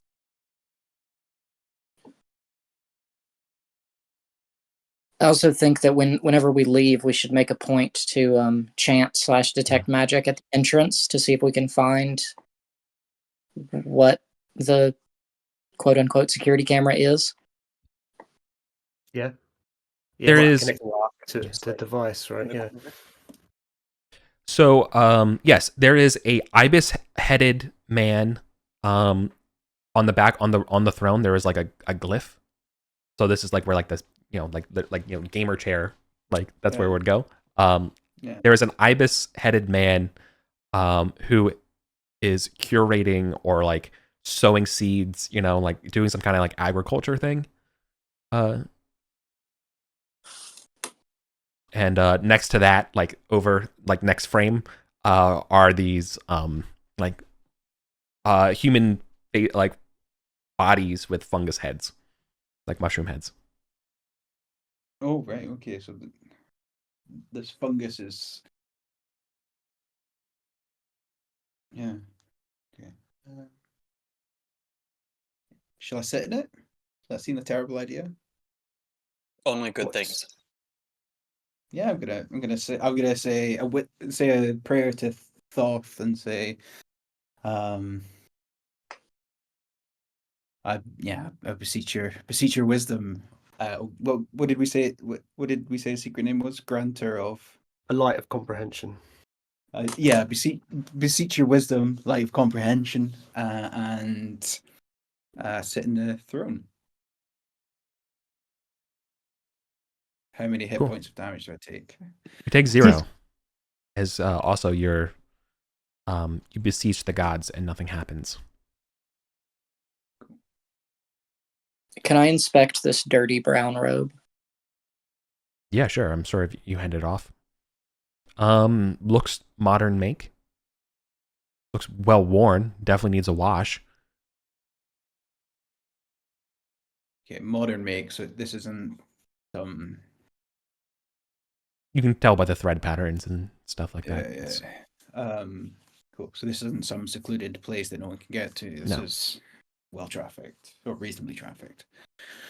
Is there any sort of indications of style? Does it seem, my first session with this character, so I haven't seen anything, but yeah. Oh yeah, sure. Does it denote any sort of cultural references or? Yeah. So this whole place is screaming old Arcantian in terms of the stonework here. What's definitely just showing it old Arcantian is that style of artwork, right? Of like showing Thoth and stuff like that. It's like Egyptian portrait kind of style view rather than the murals and things that you saw earlier this morning and stuff. Like it's much older. And the robe itself, like the robe itself, is that anything I recognize as being like a customary costume of any order or culture? Or... Yeah, that's like something that a wizard might put on their clothes. Help carry stuff, delicate. And it is brown, right? It's not just brown because it's dirty. Yeah, it is brown. Okay. Yeah. Modern Arcantian stuff tends to be less realistic and more representational, wispy, ethereal, that kind of stuff. And ancient stuff tends to be the opposite of that. Can I take a look at these columns that were kind of flashing up in my vision? Mm-hmm.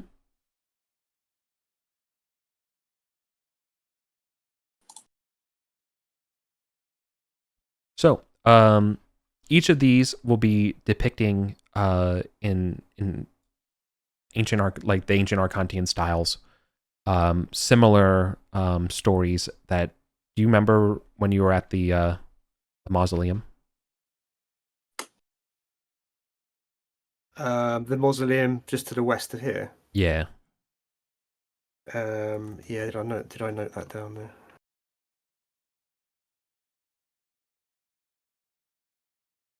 So bar reliefs on the columns, the ibis is flying over mushroom people, Priests wearing traditional robes. Very bottom of the pillars, there's a mass grave of amphibious creatures, some of which resemble the bipedal salamanders in the basement mosaic room. Yeah. So these pillars show a similar hierarchical pattern of Arcantian soldiers killing these salamander creatures, driving them to the bottom of the pillar. Right, and then above them, you see there's like the fungal mushroom people, and above them is Thoth, kind of like seeding the land. I also just go ahead. Oh no, I was just going to say we keep seeing these depictions of these amphibians, and we sort of think these might be what have been referred to as hoppers by certain rumors and certain people. That's what I was going to say. Could be those the snakes with legs that I got the rumor about from the base of the cavern. Yeah, that as well. Yeah. I would like to go to the black doors with the purple runes. Yeah. This probably doesn't refer to. This probably isn't one of Thoth's hidden names, but want to try it. Seeker of Hidden Ways from the tomb across the way. Does that do anything to the doors? Does it seem to recognize that phrase? No response. Okay.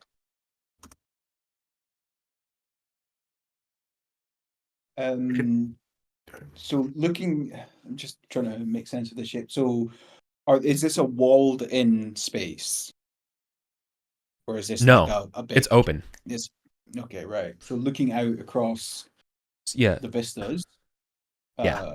You're looking over a massive, expansive fungal forest. Now it's hard to see exactly the size and scale of everything because it's so dark, and there's also just a layer of like hazy fungal spore that's sort of covering almost everything. But there are natural orange illuminated fungal bits of this forest that are about. So about 30 feet off the corner of this parvis, you definitely see the edge of the start of a massive lake.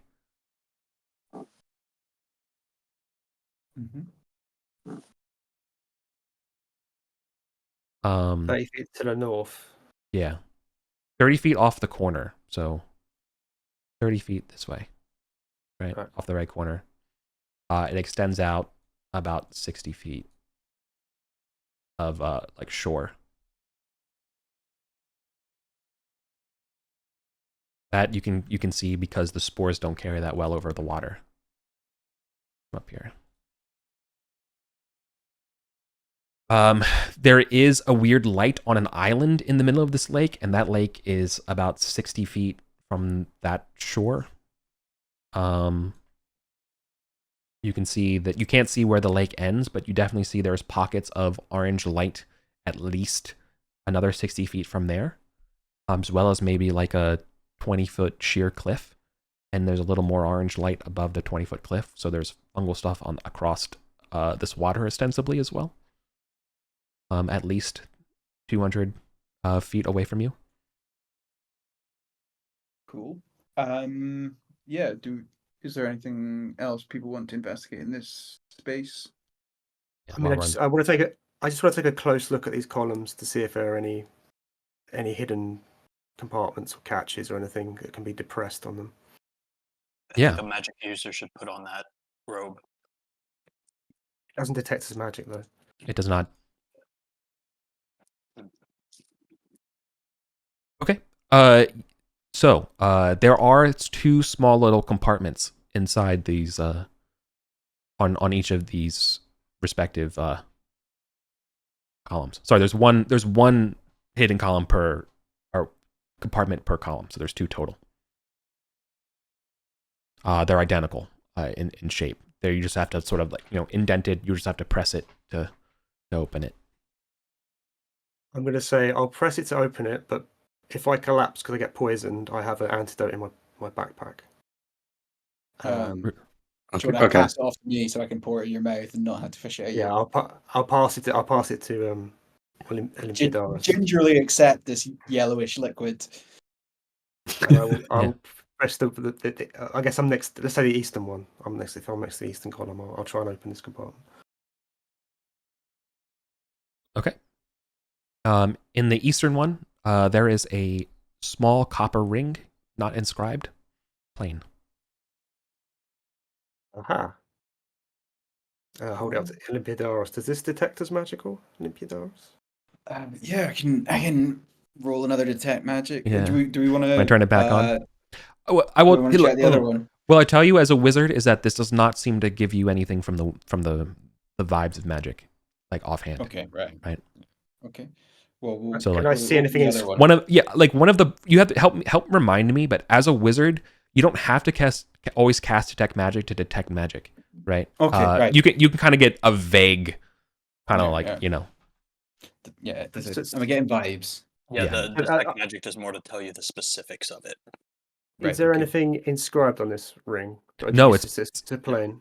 Plain, uninscribed. Yeah. Okay, so we'll do the same. We'll do the same routine. Oh, sorry, you're going to say something else. Sorry.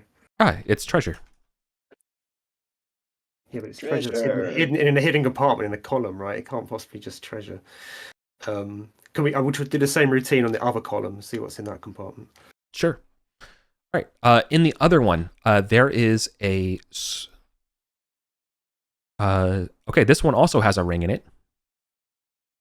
This one's gold and clearly has a signet on it. Oh, nice. Is that it in that compartment? Yes. Is it a signet we recognize? No, but you can read it for sure. And it says Parmis. In what language? Mithric. Gotcha. Spelled the same as on the doors. So Tarmis is first of all, Tarmis is written on the doors, right? And Tarmis is the guy who created the mushroom people. Raised his children from spores and opened this cavern. Yeah. Cool. And likewise, do I get any vibes from it?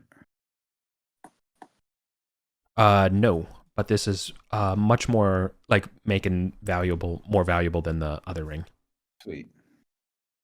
Eric, remind me, I may be mistaken. Were these pillars, were they glowing from Eric's Ed's chant or from detect? No, they were glowing from the chant there. It was these compartments.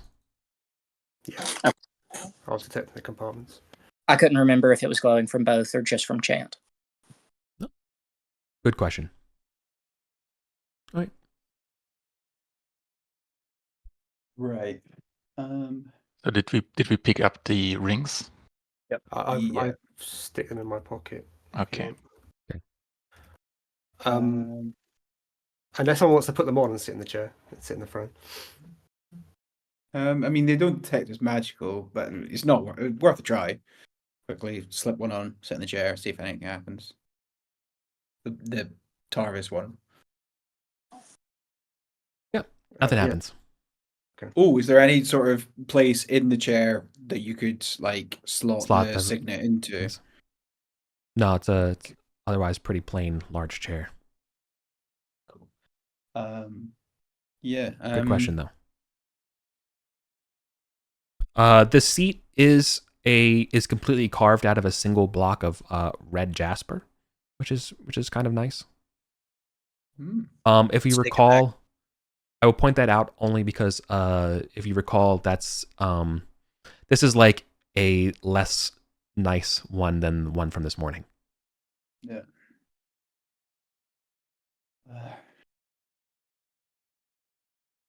This is the made-for-TV budget version. Yeah. Not the Hollywood version. No. Cool. Yeah. Who's on watch? I guess Ulf would be on watch. Yeah. I also would be. I think I was also kind of just chilling by the door. Yeah. You see the movement of some of the fungal kind of trees kind of sway off the eastern side on the floor beneath the spores in the forest as something's coming your way. I'm gonna beat a hasty retreat to the doors. And I will follow. Yes. Okay. Do we want to take a tactical position at the top of the stairs here? Yeah. I say we just close the doors and lock them. Yeah. Sure. Sure. As you're closing the door, one of you will catch a glimpse, or many of you looking, you'll catch a glimpse of that is a 7-foot tall fungus man wearing nothing, slumbering up here. Well, I'm I've going to played- turn that key firmly and lock. Yep. I've played Dark Souls. I'm staying away from Tall Mushroom Man. Yeah. Yeah, you're definitely. This is Poison Swamp vibes for sure. Yeah, it's me as well. Keep Poison Swamp, isn't it? Yeah. Okay. So you all retreated back to the these black hematite doors. Do we feel like we have time left in the session to do something else major? I think this was the next thing on our list, right? Yeah. I think let's make it over We've here been- and scope it out a bit. Yeah. We have been playing for about 2 hours or so. Can I actually take a break and refill my water? Yeah, that's Awesome. great. Yeah. Yep. We'll start a little bit before the hour change. Thanks, y'all. All right. Okay, we're back from break. We are outside the hematite doors, closed. No fungal person coming through. What's the plan?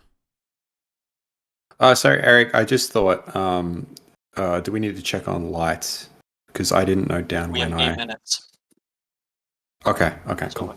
want to re-up the lantern, I guess, once we get towards this area. Yeah, yep. All right.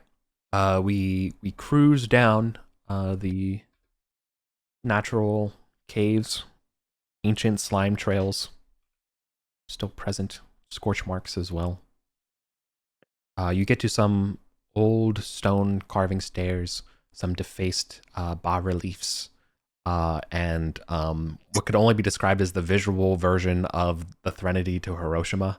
That is this weird room with these looted sarcophagi and this just strange mural of like reptilian snake people just kind of killing everyone. Large snakes eating small snakes, eating people, eating lizard folk, eating lizard serpent people, eating it's everything there. It's all. I don't think I've ever used my hidden sight in this particular room, actually. I was about to ask. I don't think we've ever had someone detect magic or use hidden sight anywhere in here. So if it's okay, should we spend a turn doing that while we're here? Yeah. Also, Eric, was that an intentional pun describing the headless statues as defaced? Sure, let's say it was, because that makes me smarter. My chance spell is done for the day, unfortunately. I'm unsuccessful. Oh no. Damn. Shall I? I'll give it a detect magic. Oh, yeah. Like, do I get any vibes? Or is that specific to objects? Yes. No. The mural, and there's this large statue up some steps right in front of the mural. The statue, though, has been badly eroded by time, and there's hardly any features left other than it's bipedal, human-sized, and its head looks vaguely non-human, particularly its nose. It's got like Voldemort nose, you know. Okay. It did have some gems in the eye sockets, but we had already looted them on previous expeditions. Correct. 2 highly faceted amber gems used to live in there, but they are gone now. Cool. I'm gonna detect magic in this room. Yeah. 16. Yeah, the mural and the statue have just basically to the very core of them bad vibes, like negative plane, like bad fear sort of depth and dark to them that just causes a sense of unease. Like even you can kind of feel it without even the magical. Anyone in this room spending any period of time feels this unnatural unease. Looking at this, which is sort of like the Threnody vibe, which I was trying to give. Does It's disquieting. Does anyone have like a mace or something? I have a warhammer. May I borrow it briefly? Yes. Before you smash the statue. I want to be out of the room. Well, there was a trap. This statue does have some sort of fireball trap on it. Yeah. So and there, lightning art and laser. Thank you. Yeah, there is a residual magic on the statue that showed that there is an enchantment involving the sockets of its eyes, which is pretty common for magic, like as far as statues go in the dungeon here. But that has been deactivated and like it's on cool, like it's turned off since there's no more gems in it. Okay, yeah, I wasn't sure if it was associated with the gems or with the Sorry, statue. yeah, because it was turned off. You should have seen with magic that it was turned off. You're right, rather than me ignore it. Thank you. Cool. Yeah. If sorry, who had the warhammer? Micah. If I can borrow it briefly. Yep. Mm-hmm. I'm gonna try and decapitate this statue with a solid blow to the head. Sure. Is this a normal warhammer? Yes. Sure. It has no effect. It has it repels off of the statue. There is. It doesn't even crack. Cool. How heavy is the statue? Very heavy. It is built into the plinth, which is into the ground. Okay. Thousands. I feel like I've thousands asked of this pounds. before. Yeah. And you could try to bull rush and top it. Like all of you together could try to bull rush and topple it over. I think if the warhammer didn't make a scratch, it seems unlikely. But yeah, go for it if anyone wants to. I also just remembered that the one person who found a magical warhammer is now buried under 17 tons of rubble. Rip in peace. Yeah. Yeah. He also had the didn't he also lose his other character with the +2 dagger that he got from this room? Yeah. It was he lost the dagger. Yeah. Oh yeah, he escaped. Yeah, he escaped. Yeah, that's right. +3 dagger. I think he'd rather have died, but yeah. Yeah. Yeah. Does anyone else have anything they want to do in this room? Nice to proceed north. There was a. Sorry, I didn't describe something that I should have, and I'm really sorry about that. The cleared, excavated area that you're looking through here is still cleared of rubble, but growing into here is sort of the like mycelium fungus floor. Like the forest like it's spreading. Like it's encroaching into this room, but it definitely is not going further than that. Like the. I don't know, this line. There seems to be like a hard line right there where it's not entering. It's a gradiated level effect. So you can imagine, close to the entrance to the fungal forest is much more denser. Things are spreading, and when it finally gets to that line near, it's hardly anything. It's just like a few little strands from it. What do you want to do? We'll have to proceed on then. Yeah, let's proceed. There's this path that heads sort of northeast, and I think you can follow that around to get to eventually get to this stair to the west, this ladder to the west. I think. So maybe we can follow that. Oh yeah, I don't know if there was another path off of it, or if it just ended here at the cliffside that we had to climb up. No. The path never. Sorry. No. Whatever. Sure. What do you want to do? Follow the path, or do you want to follow a different? Do you want to follow the straight path that's still here, or do you want to follow something else? Maybe go to here where they had the farmed mushrooms, and then cut northwest.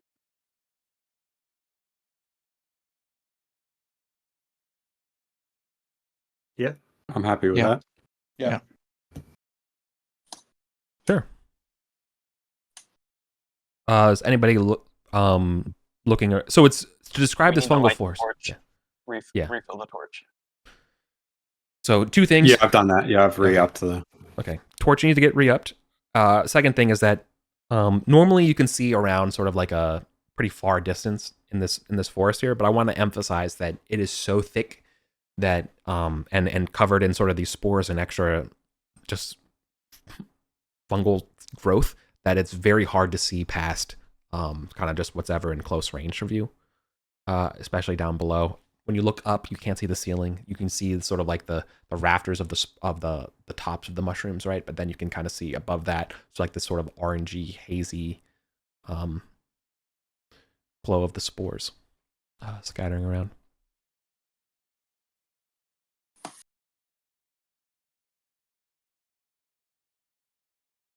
Okay, so you're going to make it to that sort of brown cap patch, right? Yeah. The brown cap patch has doubled in its size, outcompeting the rest of the blue caps around it. Can Calamanos grab one of these mushrooms that acts as a light source? Oh yeah, the dense orange caps are on the front, and yeah. They're there, aren't they? Yeah. Sorry. Yeah, Can you grab they're one the of ones. those Yeah, they're the ones growing into the new area. And he's going to hold that in one hand as an extra light source. And could I collect like one of each, like the blue, brown, and orange? Yeah, for sure. Do they each take a slot, or Yeah. can they fit? No, each of them will take a slot. Okay. I might grab an orange cap actually, just so I have some kind of backup light source. Sure. Prudent.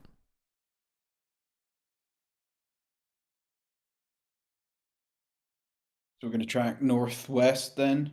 Yeah. Does it look like there's a path? Does it look like we could push through that way, Eric? Northwest? No, there is no path northwest. The only path that looks down is this old, like, narrow kind of hunting trail that sort of walks back and forth that like maybe like a single person, single file walks.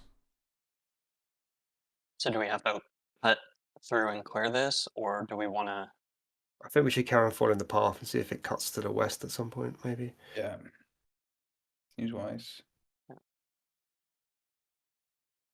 Okay. Pretty sure this had a cliff, but yeah, we can check that. Yeah, you get to the part, so you've traveled about 30 feet or so, you travel another 30 feet, and you definitely can see bits of a cliff face to your east. This is the mausoleum. So it keeps on going up this way to here. There's no sign of anything venturing to the west here. It looks like the path continues to go straight past this sort of raised hill area, right, and just continues to thread on the floor. Okay. So now you have moved past where this ladder is, right? Assuming you're continuing going forward. So if there was a path, it would be circuitous backwards to it. Nothing parallel or veering from where you were. The beastman must have, because we encountered beastmen. We saw beastmen at that ladder. We encountered beastmen in the caves. They must have a way of getting from that ladder into the caves. I feel like at some point this path must twist back or go somewhere useful.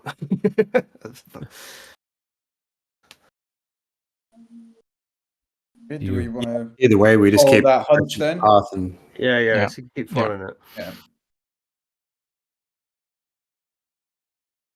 Okay. You extend. You keep going another 30 feet or so, keeping your eyes peeled.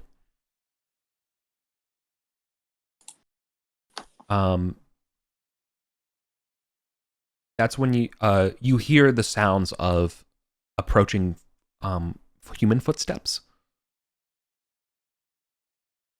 Somewhere from the north. From the north.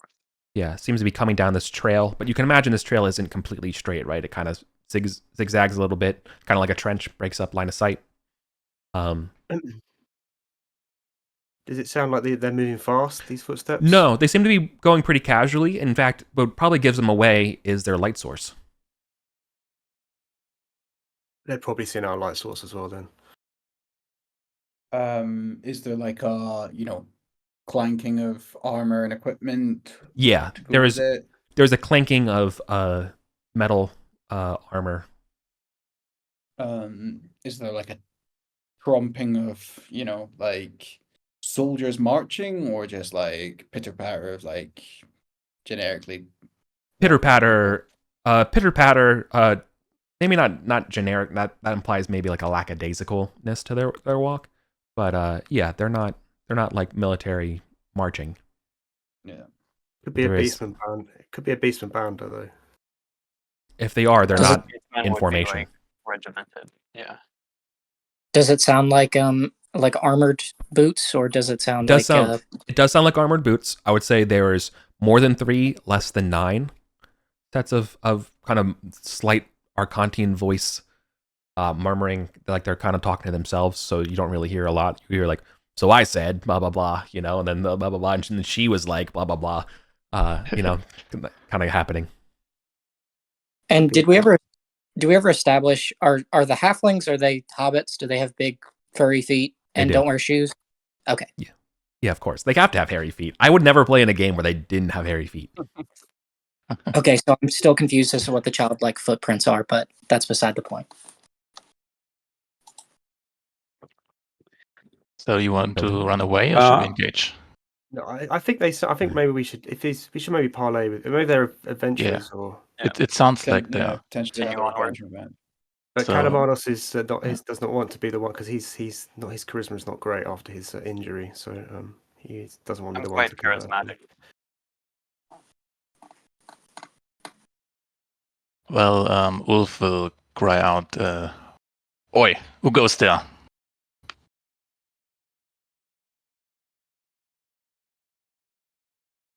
Does anyone answer? Marcus. Yeah, Marcus Sabinus. Do we know that? The leader. I've never heard of that person. No. Who owns? Adventurers? They call out. Who owns the night? The wolf, of course. You hear a whisper, and you definitely hear the sounds of weapons being drawn. God damn it. Oh, damn. Will you let us pass? They say in a very. Yeah. Yeah, sure. We have nothing against you. We're just We're, curious where you're coming from. we're well armed. We're returning from the north part of the canyon. Our business is our own. We're returning to our. If we do not meet up with the rest of our groups, they'll know something's wrong. They'll hunt you down and kill you. I'm just saying, like, very matter of fact. That's fine. We're also just here exploring. Perhaps you could draw up a pathway or know how to get west of here. Yeah, and we also have a pack to the south, and if you kill us, they will come and hunt you. Yeah, we got a whole clan of people. Right. You can see we're having this conversation. There's only like a couple bands of mushrooms between each other, and I think what you can see from this point is that there are 4 sets of footprints, or like shins. You can see, so there's 8 shins total, and you can see they're all wearing red greaves on their shins. You definitely see clear as day that their armor is red. Have we heard that is what Dalton's darlings wear? No. Or am I misremembering? No. In the Inn of the Lost. Well, you guys wouldn't. To be honest, you guys wouldn't really know this. I don't know. Oh, maybe some of Kaldar us would. were there. I was there. Or you had been down there. Okay, so you would know that Kondak eavesdropped on a couple of guys in red armor down in the Inn of the Lost, and they were talking about someone called Stefania at the Forum of Set, and how they were going to try and clear the Red Bridge of lizard folk for the merchant caravans to get back to the Forum, but they were wearing red armor. They had some association with the Forum and this person Stefania. So that's the only red armor people I've heard of. So after remembering that, be like, oh, Red Greaves, are you with Stefania?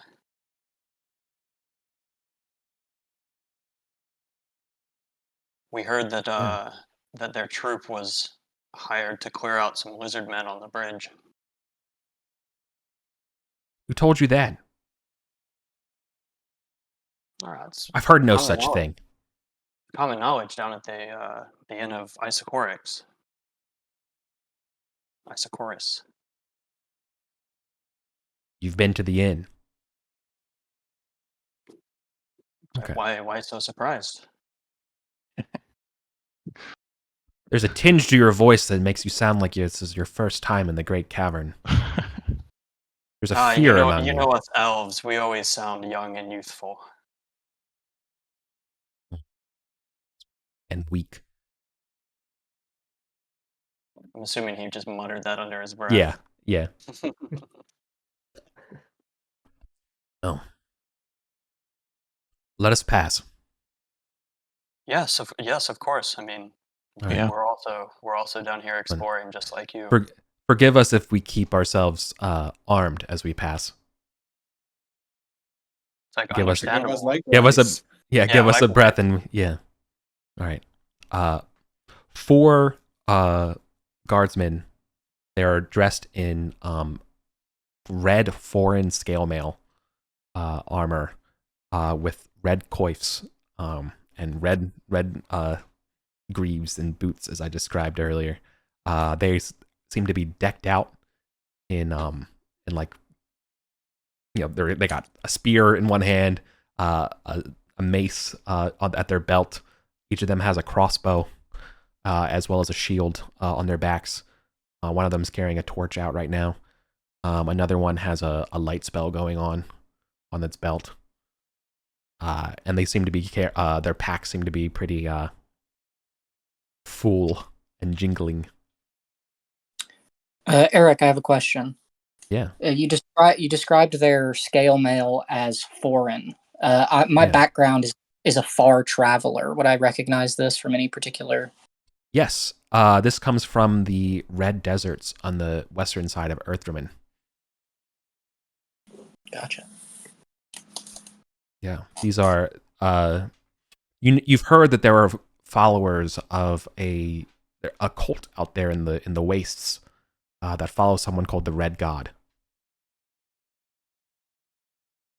I think we've heard another god referred to as the Red God. True.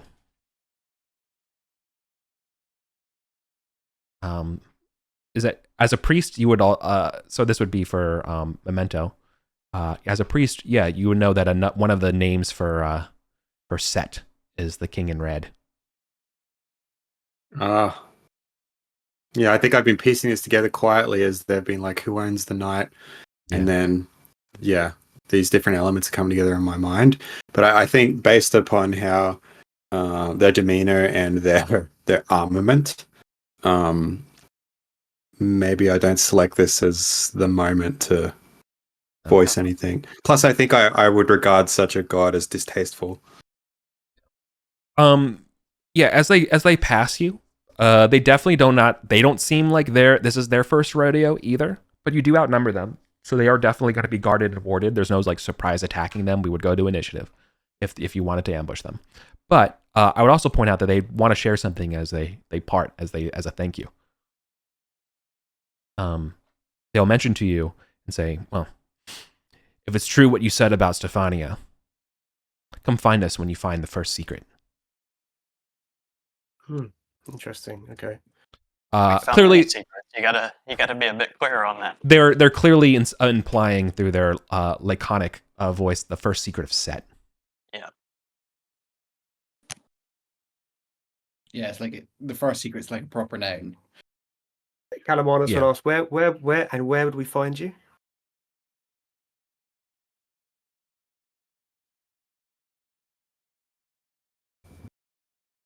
They don't answer.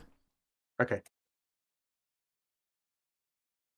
Oh, no, they would. They would answer. The forum, of course. Okay, yeah. Or the inn, as they laugh.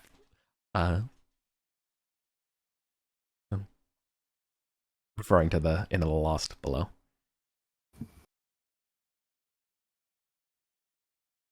But yeah, they just continue down this path And then they just veer off into the woods, westerly.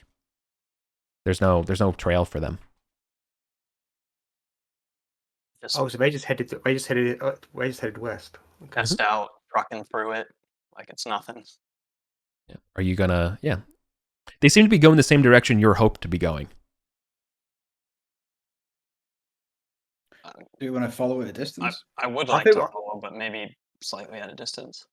Yeah, I think we should. Follow. Yeah, I don't think we should like. Mhm. We should give it a few minutes to let them be well ahead of us, and then Follow their boot Sure. tracks or something. Yeah, imagine they'll leave a wake.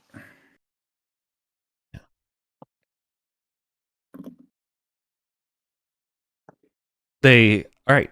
As you wait, and okay. Will they see your light? Oh, that's a good point. Yeah. Yeah, they would probably. Okay, so you see that they get to. They go out. You can see a light source. Through the trees. That's like kind of like where you want to go, right? There's like a sconce and torches burning, which is it's been kind of persistent. And you hear that they're talking to some guards that are also up there. This group that you just met are talking to some guards that are 20 feet up above this ledge in that light. And you can hear that say, "Who owned the night?" And you hear that you hear just a muffled mumble of the answer. And like, okay, good, welcome back. And there's Did no the guards conflict or say anything like that. Or did the party say that?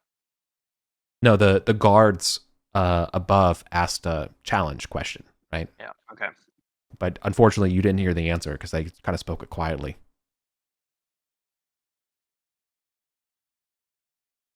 I'm Do you guessing want the to answer is just Because YOLO they- it and say it's set? It's probably like set, Set and one then of this, sets names. yeah, and then like the true name or whatever it's called. Could be the Red King, potentially. Oh, Yeah, the King in Red. So yeah, just as Eric's pointed out, he's a stickler for these things. He said the King in Red, not the Oh, Red he said the King. King in Red. Got it. It's stuck in my mind because it's kind of like the King in Yellow from. Yeah. Yeah, mean, exactly. I say we try it. Worst case scenario, they attack us on sight for saying the wrong thing. Best case scenario, And you get some heads. Potentially get some heads. But yeah, I think trying to clear a path to that also might be beneficial.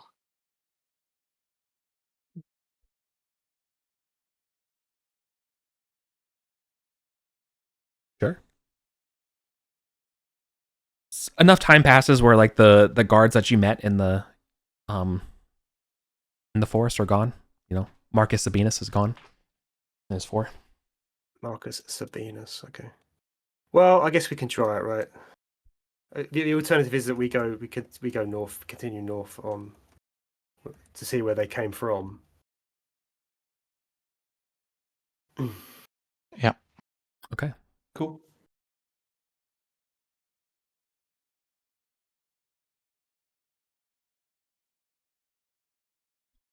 Okay.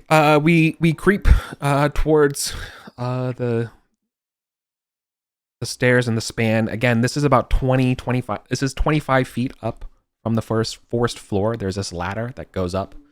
And above that ladder, you can see there's sort of these burning sconces. And above that, you can kind of see where the spores are. And yeah, there's definitely at least 3 or 4 guards set up. You know, you can kind of see. No, they're red armored. Okay, right. Because I just see Yeah. that there's a I know. note saying Beastman Banda there. Yeah, exactly. And they have not. You haven't. As far as I know, you haven't asked about the Beastmen. But no, there's no Beastmen. Mm. I thought we saw Beastmen there before, but maybe that's not. I guess no, we just saw the lights and assumed beastmen. Maybe that's it. Okay, let's get rid of that one. Well, if you're gonna talk to them, now's your chance. Yeah. So they'll probably see your light, right? And they'll say, "Halt." We stop. Who goes there? So they're not asking the pass question. Not yet. Just be like, I'll just respond back with who owns the night. Okay, he's gone bold. Damn, dude. Jedi Roll mind trick. initiative. Can you no, can you make a charisma test actually? Honestly, that's a bold ass play. Yeah, I mean, love in it. fairness, if it's I mean, if they it's just like said who goes there. They didn't give Yeah, a challenge. So. The question is the conviction that you have. So Yeah, and that's what the other guys did when we said, "Who are you?" So yeah. it's one of those Ooh. things. With a roll. 20, I will. Okay. Yeah, they'll say the black boar. nice. Who will reveal you? Reveal yourselves.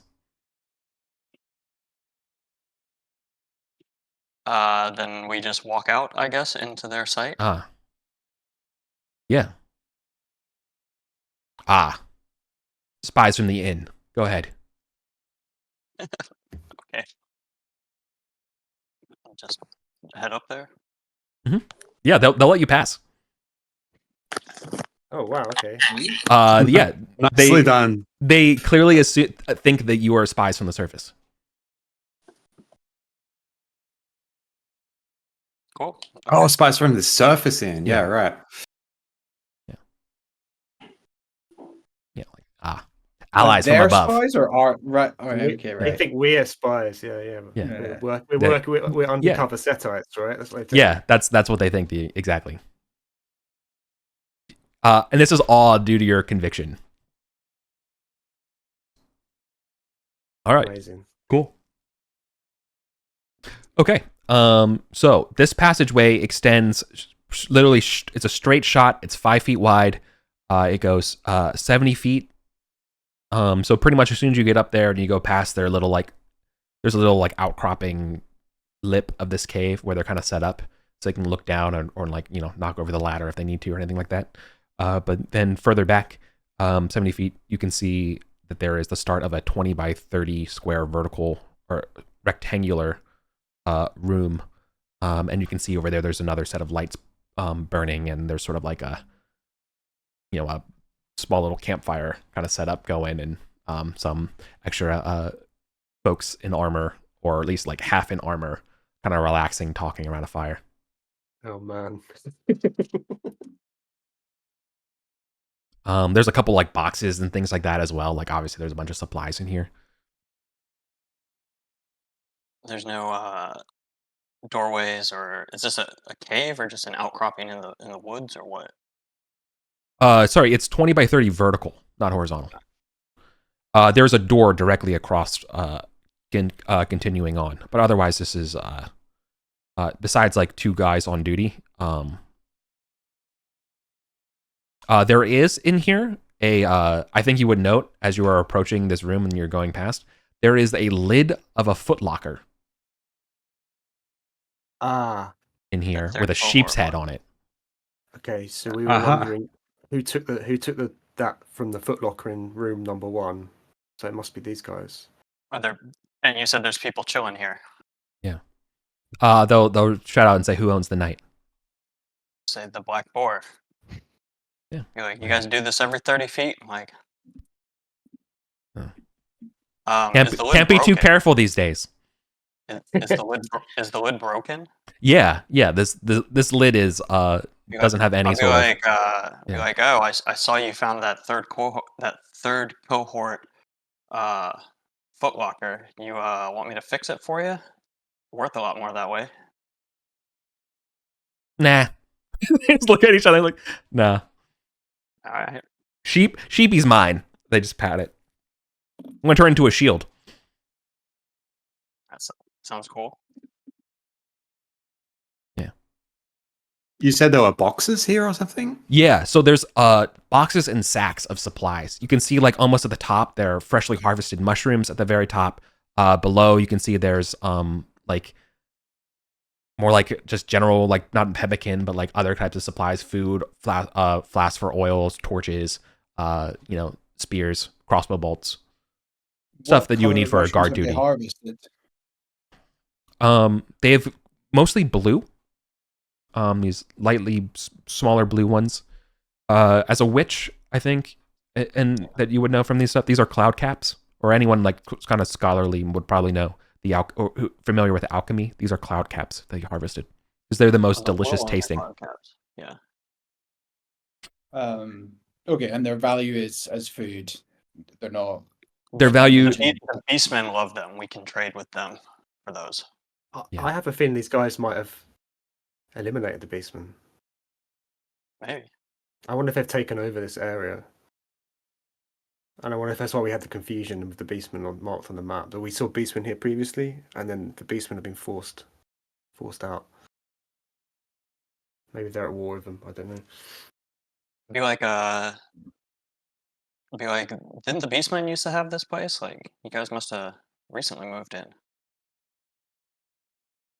Stop asking questions. Or like, stop. You talk too much. Keep going. All right, cool. Just open the door and keep going. Surface dwellers. You know what they say.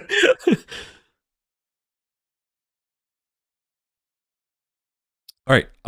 So the door keeps going. 10-foot corridor, straight shot, 40 feet before opening into a 30 by 40 rectangle. You're coming in at the bottom right of the 30 by 40 rectangle. There is a door in the top right of this 30 by 40 rectangle. The contents of this 30 by 40 rectangle, worked Arcantian stone as always.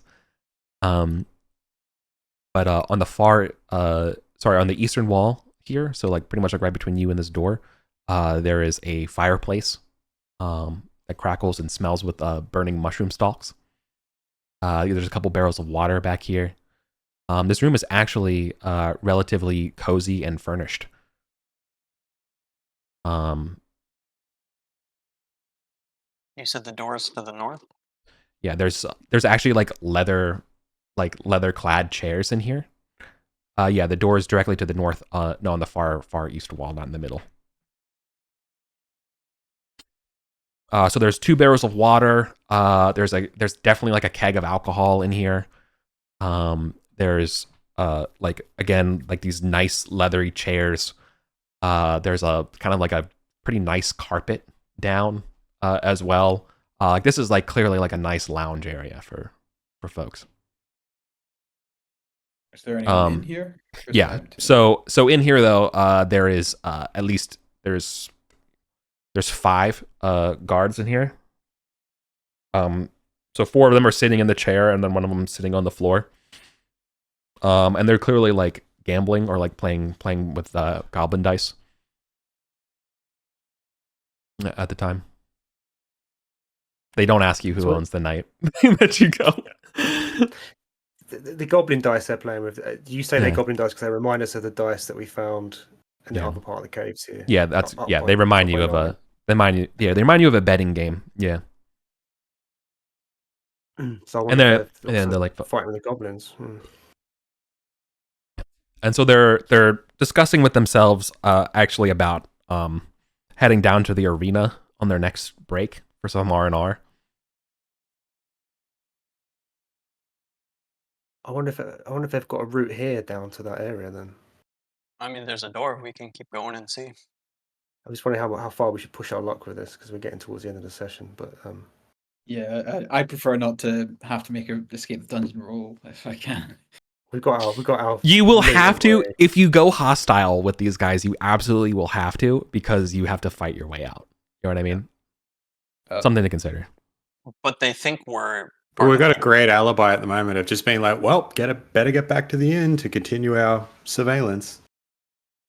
Yeah, God, they're going to wonder why we walked in, spent 5 minutes in here, and then walked out again. But so I say, just keep going. Damn! I forgot my spy journal. Every time. Yeah. All right. So we keep going. So this door is locked. As you go to entering it, and they're like, "Oh, wait," and the guy that's like clearly like older, has a shaved head and like tattoos, gets up and grabs a key off their waist and unlocks it for you, and lets you go. And there you go. Are they gonna lock it behind us though? Potentially. Okay. Yeah. Okay. But I mean, as long as we don't get into combat to alert them, like just knock and be like, "Yo, we're heading back up." Okay. So the Arcantian stonework extends only 20 feet past this door before turning into sort of like worked/unworked stairs that goes into a natural sort of crossroads. So this becomes sort of like a cave rather than work stone anymore. So there's stairs going down 20 feet. And you can imagine that the stairs just kind of become rock rather than chiseled. Yeah. Right. The tunnels and this part of the caves here are warm and damp, just like the rest of the kind of like cavern was. But there's no spores back here. There's a passage that's directly to the west in this sort of crossroads chasm. You imagine this was sort of like let's just say like it's a kind of like just a 10-foot circle, right? Kind of open chasm, just kind of small. There's one passage that's 10 feet off to the west that is clearly collapsed. There is a very tight squeeze passage, only like 2 feet wide, that's extending off the east, turning northeast. And then straight ahead of you, down this passage, is a more worked stone again, of Arcantian Thothian construction, with smooth and squared, just 10 feet off of it. Okay. Are we hearing any sounds down here that might give an indication of what's going on down in these side passages? I can send the rat to the east to check out. Oh yeah, you've got the rat, haven't you? I mean, I think it's a bit too small for us to go through, but I mean, I'm thinking a squeeze passage is probably not like a main thoroughfare, right? But yeah, if you want to send the rat to eliminate the rat can at least visualize it for us. Yeah. There's another northeast. So this path, this squeeze to the east goes 45 degrees northeast for 30 feet before it hits another cross intersection. Directly across from there, your rat can see that there is a large expansive chamber. So if you continue the, kind of effectively a straight line, there's a large effective chamber that's sort of mist-shrouded. And then there's a passage going north, and then there's a passage going south. You have any dimensions for this passage or this shrouded cavern? No, because it's mist. It's shrouded. Okay.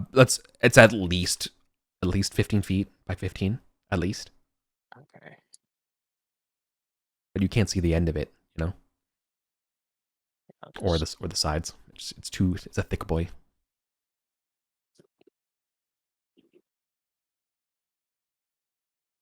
Shall we proceed north then? Yeah. You said there was. I'm just gonna draw this in here. You said there was a little passage to the east and one to the south. Yeah, but unfortunately, there's nothing. Yeah, there's no sounds or anything from these caves other than just kind of just natural cave sounds. There's not like setites having a low key bant, or like lizard burping or bats flying around or fungal moans or zombies or nothing. It's all fairly quiet down here. Okay, man. I mean, Calamanos is getting aggy. Not aggy. He's getting anxious. Yeah. Right. Yeah. Yeah. This sounds like the beginning of a whole delve going. Right. Yeah. So there's a door on the north passage from that crossroads that you're all standing in. Right. So it goes from work stone, staircase turns to natural cave area. West is natural cave blocked. Then work stone again. And there's a nice door set up right up in front of you.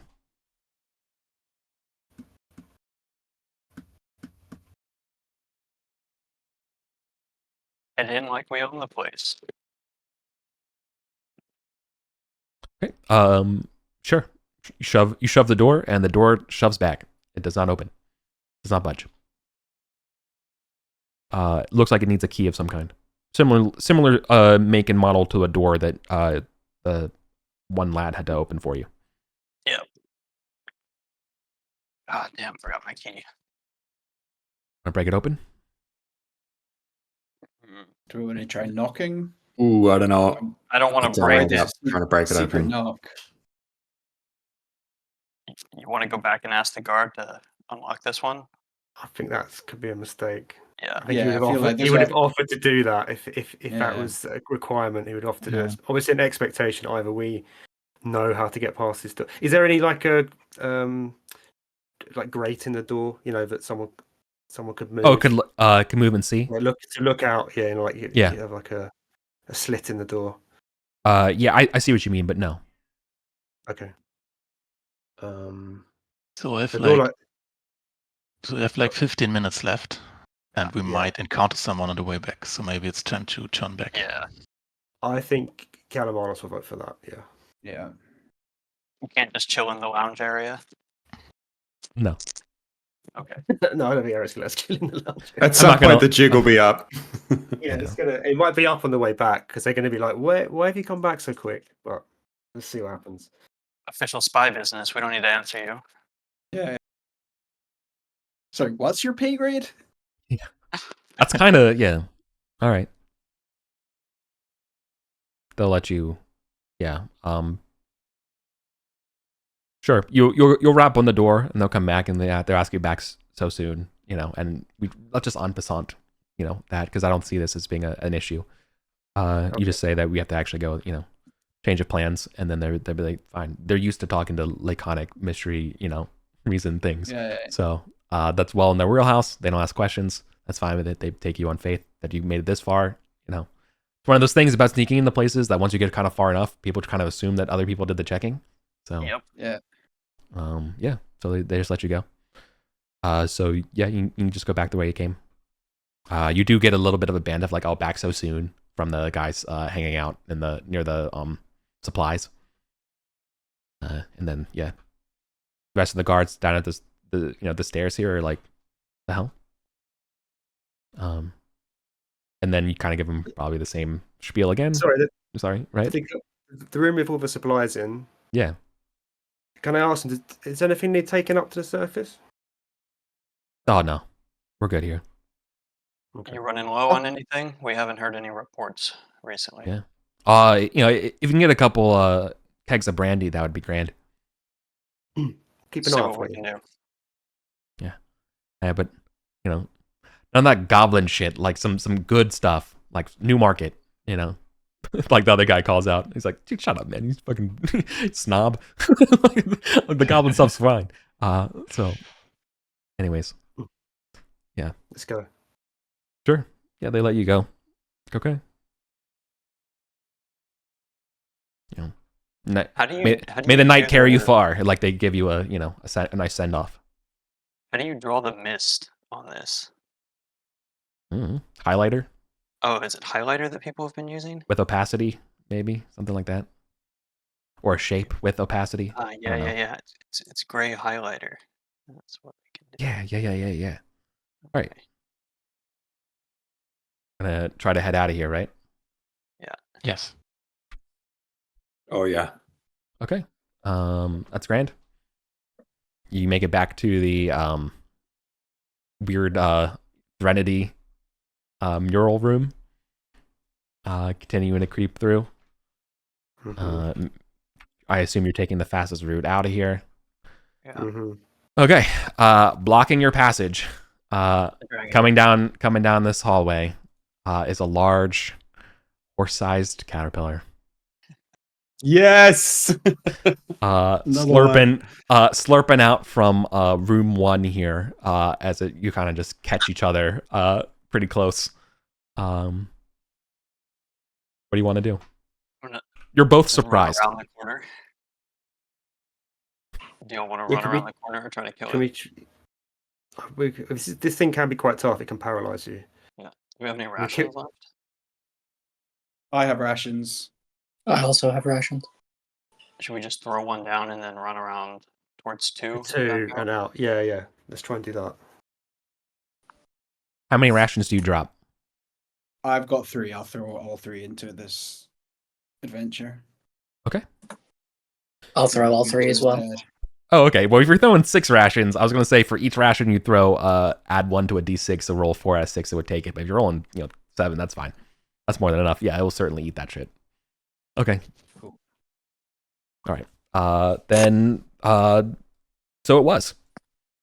You make it out back to the daylight. All right. Do you want to go up the stairs or down the stairs? You want to go to end in Gosterwick, or do you want to go back up to the inn? We wouldn't have time to detect magic to try and find the security camera, would we? You can Since try. this thing is... I mean, there is this thing kind of slowly vibing around, but if you want to just avoid it, it's fine. I think it's too close. Should we head back to the Broken Head? Yeah, it is like right there. Yeah, I think the Broken Head is a better launch pad.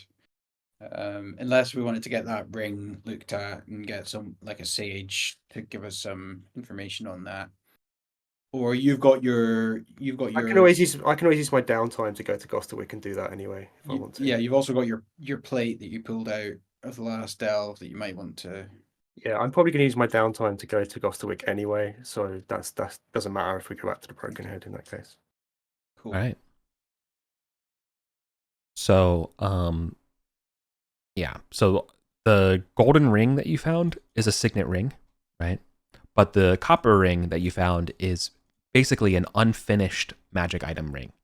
So if you wanted to figure out a way to, enchant a ring and stuff like that, here's the base for it. Oh, that's interesting. Yeah. Sure. So if you wanted to keep it, then that would count towards like the, crafting of personal wealth. Show yeah. us. I haven't given you the crafting items for stuff, but like as a slight, it's not really even a slight spoiler. It's just that you haven't uncovered any of it yet. But there's a magic resource in this dungeon called Arcanum.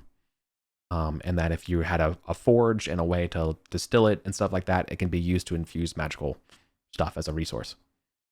we have seen it. We have seen the elves carrying. Yeah. Arcanum. And so I'm using that as sort of like a consumable way to craft magic items. So if you can find it. the You also have to find out how to do it for sure. But Awesome. like, is this ring like special in a way that buying a copper ring from a vendor in town wouldn't be? yeah, I would consider it's very high quality. Right. Okay.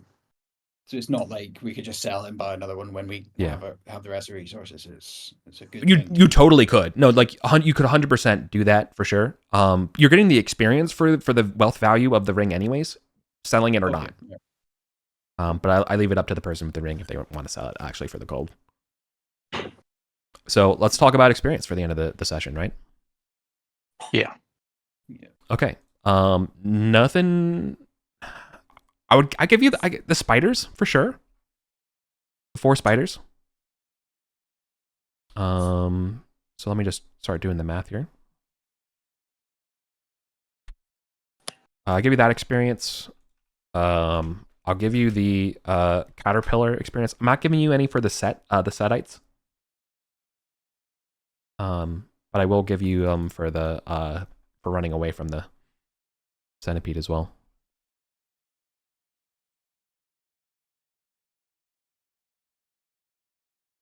Okay, so let me monster XP. How many of you? There's 6. Yeah. No retainers. Oh my for a God. change. Hold on. Oh no. The DPI on my mouse. Hold on. Okay. Is okay. No retainers.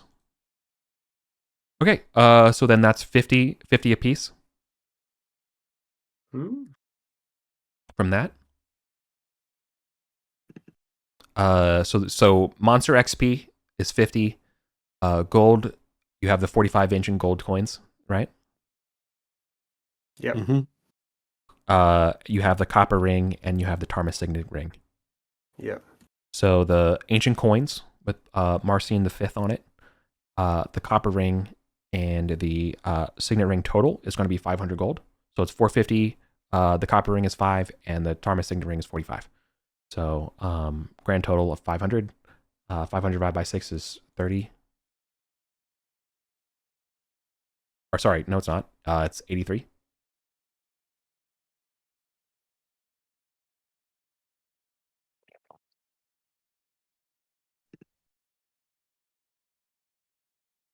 But more importantly, you actually got money. Yeah. Right. The Yes. the coins I can feed themselves. myself. Yeah. There's no like conversion cost for the coins. People will buy them as is. So that's 75 gold a person. Much needed. Oh, so that it's doesn't- 83 loot XP and 75 gold. Yeah. I didn't include the money that you would get selling the rings. In that. Yeah, That's just the coins. I was gonna. I mean, I don't have to hold on to them, but I think we should hold on to them because, you know, I feel like they've got to be more. Well, first of all, copper rings maybe can be fashioned into a magical item. The golden signet ring has maybe got more So significance. that's 133 XP Yeah. and 75 Yes. gold per Yep. person. Yep. Okay.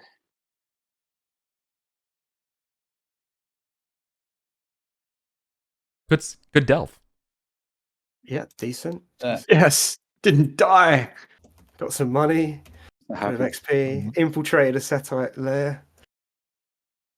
I'm Got a luck gonna token. take my lantern back if that's okay from the person I loaned it to. Yeah, no worries. Yeah. I'll hand that back. Nice.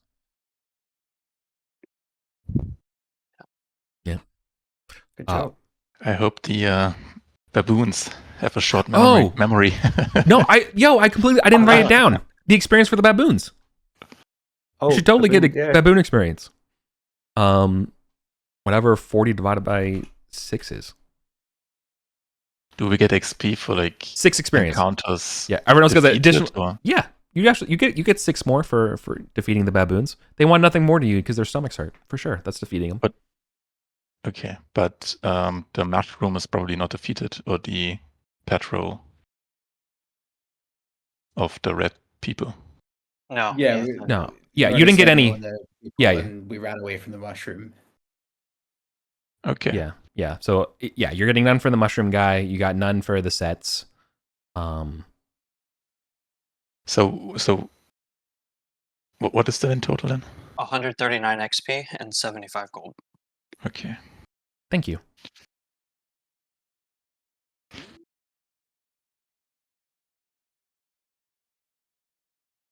Well done. Nice. Cool. All right. Solid delve. Yeah, job. solid delve. Yeah, good Thanks job, for playing, everyone. y'all. All right. Sick. Only one more delve left today. Yeah. Yeah. Awesome. All right. Well, I'm looking for it. I'm jazzed. I can run this all the time, man. Awesome. Okay.